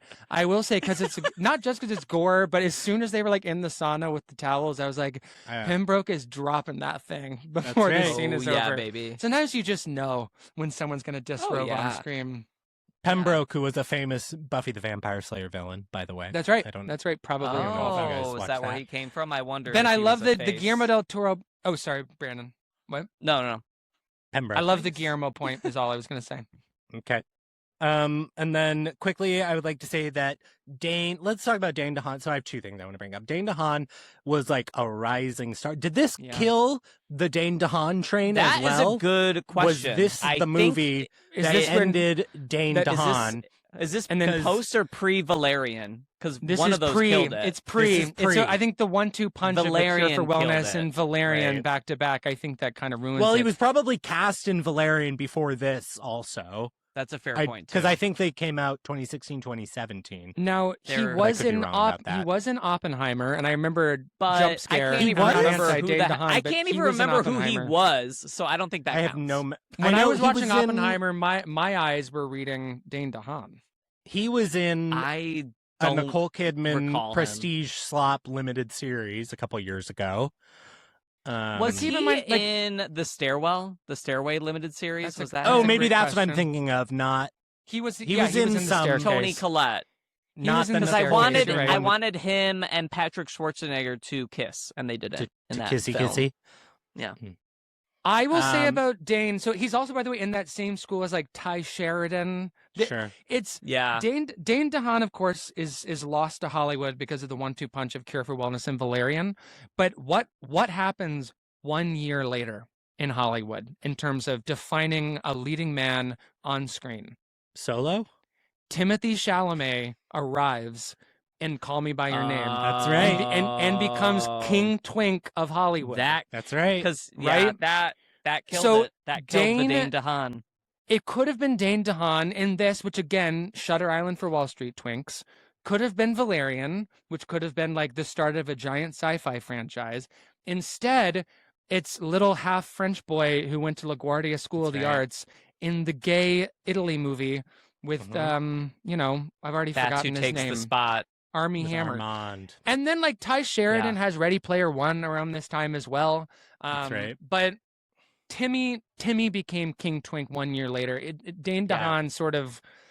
I'm not sure Dane DeHaan would have ever won that contest because he has this sort of haunted doll quality, Yeah. as Yes. similar to Mia Goth. Yeah. I worked in film development for a producer from 2012 to 2016, 2017. And like every single fucking movie, if it should we go for Dane DeHaan first? Sure. Like he Really? was he the was guy the ticket. Wow. for a long time. Could have been Timmy. He was And then he ages out of that also. I think that's also part of it is that he had such a young twink look, and then it's like he's no longer a young twink. And I think it's the Jackie Earle Haley effect. yeah, there's like people don't know what to do with him anymore. Yeah, it's the Bud Cort effect. I hope Yes. he comes back. I hope he like. Because I think he's a resurges. talent. Well, he was for in sure. Oppenheimer. Yeah. I agree, and it is interesting. He's in Lincoln in a really small role, but who else is in a really small role in Lincoln? Adam Driver, Coleman Right. Domingo, David Oyelowo, like a lot of actors who will go on to pop in a big way. Jeremy Strong plays right. a significant role in Lincoln. You watch Lincoln now, which, as I know I said on the old podcast, I am like a 5 out of 5 lover of Lincoln. Yeah. That cast is stacked all the way down. It's like the Dazed and Confused of historical biopics. It's true. I would also like to say that Jane DeHaan looks like a combination of 3 people who are Alden Ehrenreich, Leonardo DiCaprio, big time, and the Donald Duck's nephews, Huey, Dewey, and Louie. DuckTales. From DuckTales. That's really good. The 3 of them. Brandon? I couldn't stop thinking about DuckTales. That is so accurate. It's crazy. I'll say especially that is him. The way that he squints is so squishy face Leo, and because this movie he reminds me of Leo a lot. And Shutter Island, I was thinking about that already. Of course. I mean, the way that the makeup around the eyes becomes sort of red, like feverish and fatigued, and the squinting, and you're the only quote unquote only sane person in this insane asylum. Aesthetically, whatever word you use to mean the face, identical really to Leo in Shutter Island for a big part of it. The last point that I wanted to make, which if you guys don't have anything to say about it, I can just say this one sentence, which is, I love the set piece in the punk dive bar in that village of the Alps. That is just like, here some weird things are happening. I was just like, this is wonderful. Everything about this is exactly what I want in this movie. And when Mia Goth randomly decides to dance. She's like, I'm gonna dance. That seems crazy. I'm gonna dance. She's recalling. And then those men are gonna do something. They're gonna get tangled up. Dane DeHaan stopped it, right? Didn't he swing a chair? Yes. This is where, Powerful the movie is Gore Verbinski, especially this one, nothing but his influences. Makes you think of something like Suspiria, like a movie about evil Europeans, evil provincial townies in a European village. Yeah, Hidden Life, the Terrence Malick film. Right. Same concept. Yes, exactly. Different generation, same concept. It's but it's the idea of like breaking out, and then you go down to the village, and that's where someone gives you even more exposition about what's going on up there. That's right. You know what's going on up there, right? Shot corridor. So, we didn't talk about the deer. The CGI deer's first I'm holding role? up my notes. There's a CGI deer. Yeah, it's by his the way, first performance. The year before Get Out. The year before Get Out. I think we're finding new lore for the deer, which is that the deer is an actor of European descent. Right. This is like that's how Martin McDonagh found him. Exactly. I was just gonna say that. This is like a European actor doing small movies in their home country that somehow break through, and some director sees them in America and says, how do I get this deer in my movie? How do I get this deer? And I felt really bad for the deer. That was really that's like that was actually really upsetting. It was really graphic. The deer you see the hoof break in half. It was really upsetting. And you see it limping, covered in the windshield. It's really It's sad. I really felt for the deer. Ben, he gave a great performance. Thank God you brought up the deer, because when that happened, I was like, well, we found one thing to talk about in a Cure for Wellness. It's the deer. Last thing I'll just throw out to your point about the bar. I was thinking, why was Franz Rogowski not cast in this movie? So true. At that point in his career, he would be like the 4 speaking lines part of like the rowdy townies. You're right. Anyway, totally. And that's a cure for wellness. Fuck up for Gore. For Gore.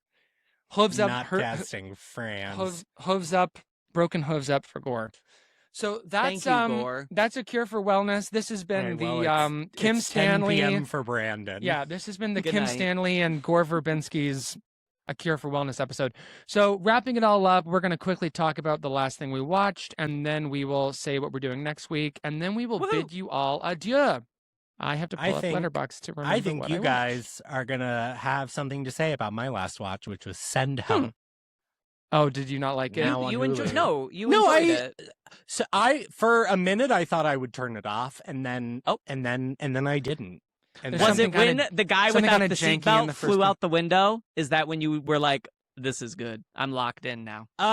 It was basically that whole sequence, not necessarily that exactly, but there It's was such like a good sequence. the first like 20 minutes or whatever are like a little too arch for me. So And I it was agree like- with you. Like who's like, oh, your name is on the post-it on this stack of documents, and then I like had the thought like, okay, so then in like 2 minutes we're gonna see him throw the post-it away, and then 2 minutes later we see him throw the post-it away. Like it's that movie. I agree. Yeah. And like And Ben, The to add setup to is your a little point, rocky. I'm sure that you were as annoyed as I was when like we get to know her by like panning over her shelves at home, and that's Right. how I we didn't learned like that that she's like either. a all of her survivalist. and- survivor, yeah, Like that's and how you know. I don't love like the setup. Like she's a Survivor fan, and that's why we know she's gonna do well. But then Yeah. ultimately, I'm having so much fun with this movie that retroactively I don't care about That- Yeah. those problems. she But was my having so alarm- much my- fun to do My Survivor alarms for were going free. up too. Mhm. Yeah, Yeah. Once I'm they get glad on you the liked it. island, it's like, okay, we're having fun. Yeah. It was also a little long. Could have been tighter. Could have been a I little agree. tighter. I Feel like swear we're hitting some of the same beats, but like I wasn't. Once we got to the island, I wasn't turning it off. going long, hitting some of the same beats. Us at 2 hours and 16 minutes, still talking about a cure for wellness. Still talking It, about Huey, Dewey, and Louie. That is really apt. That is so DuckTales. crazy accurate. Anyway, Daniel, what's the last I'm thing you always watched? thinking about DuckTales. Oh my God! Last thing I watched, I finally got my hop on. I watched Oh! Hoppers. Yay! I watched Disney Pixar's Hoppers. I finally got my hop on. Maybe we'll talk about it another time when we've all seen it. I don't need to There go on is at length. still Enjoyed it. one showtime left, and I'm like, will I make it? Like, we got one. This is probably the last week to see it in theaters. I recommend you get your hop on. All right, It's a fun one. I See was if I make really. it. You're gonna crack up.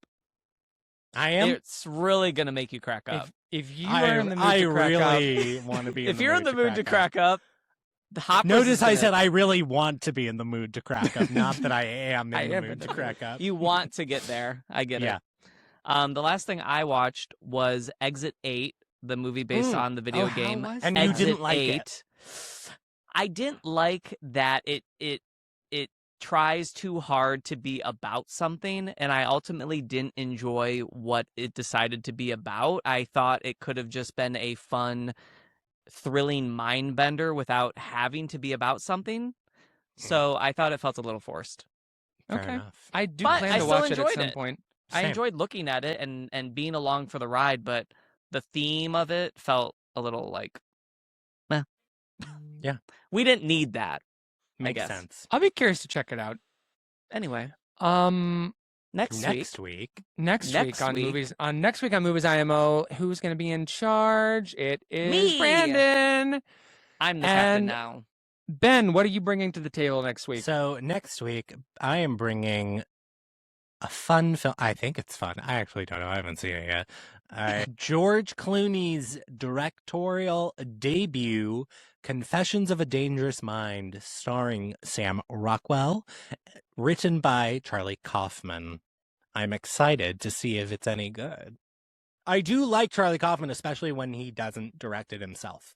Oh, Which is that- not. Which I that's don't a mean that to be topic- a dig. I don't mean that as a dig. I just the fact is I prefer when he is writer and not director. But we'll be Fair. talking about that's a great conversation item from when we talk Mhm. about the film because I think we all have a lot to say on that.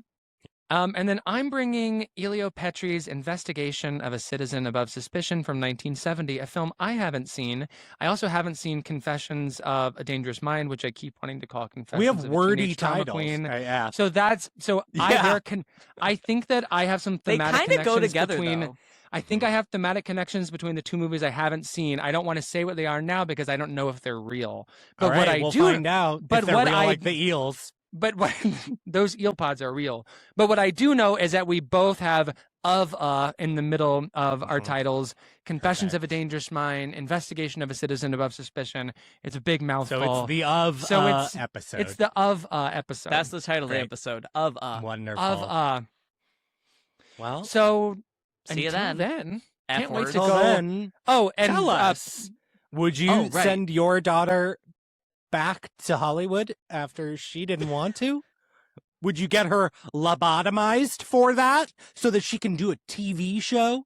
Was it worth it, Mama? Was it worth it? Tell us. Was it worth it? Tell us. Was it worth it? Was it worth it? So leave us a 5-star review and tell us tell if us it was email worth us it. at moviesimopod@gmail.com. and tell us, will Yes. you please, I'm canvassing in a podcast tomorrow now, will you please vote for me to be the next president of the sanitarium? Right. I think I Now have that a Jason radical, Isaacs I think is I have dead. a radical progressive I thought you were platform. sincerely going to say, would you vote against Spencer Pratt for mayor of Los Angeles? Like, earnestly Hey, if you live in Los vote Angeles, for anyone Oh, else. wait, can I quickly just because I would like to put this on the record and I don't have Twitter or Mhm. anything. So Yes. so of course last week we talked about the Italian Job F. Gary Gary's remake, which was my topic to talk about the opening of the D-Line extension here in Los Angeles, which I went to the opening of last week. Who You did I rode the run D. in? I rode the D. Who did I run into at the new Wilshire and La Brea station? But Spencer Pratt. Former reality television star now running for mayor of Los Angeles. Here's what Spencer Pratt was doing there, apart from taking photographs with idiots.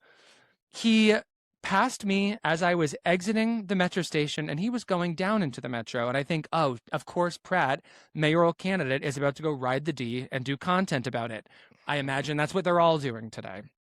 I'd seen that Mayor Bass had done it earlier in the day, and I imagine Nithya was doing it too. Not 2 minutes later, Spencer Pratt is outside the metro station recording front-facing video talking about how the metro is only I was just down in the metro and it's run by commies and lefties and just like was talking trash about the metro and said, it's scary out there, folks. It's scary out there. I have never seen a cleaner metro station in my life. It is Like, literally the opening day. it's the opening day. And so I heckled Spencer Pratt, which Yeah, hell yeah. that's not what I wanted to share, but I did yell at Spencer Pratt and then eventually just yelled, "Fuck Anyway, you, I Pratt." will be ranking him first on my ballot. You're like, and this is where I'm coming out as a Pratt voter. No, as I said, I'm not voting for Spencer Pratt. I mean, it's But I just- kind of want to as a bit. That's how you get Trump, is people voting for exactly. him as a bit. exactly Too many people voting as a bit. We've yeah, seen it before, so and we'll Is my We'll see it We'll again. see we it might again. see it again. And with that, this has been I think this that's has been the such a end. wonderful, fun episode, and I think ending on the bleakest possible note is a nice place to finish. Bye bye.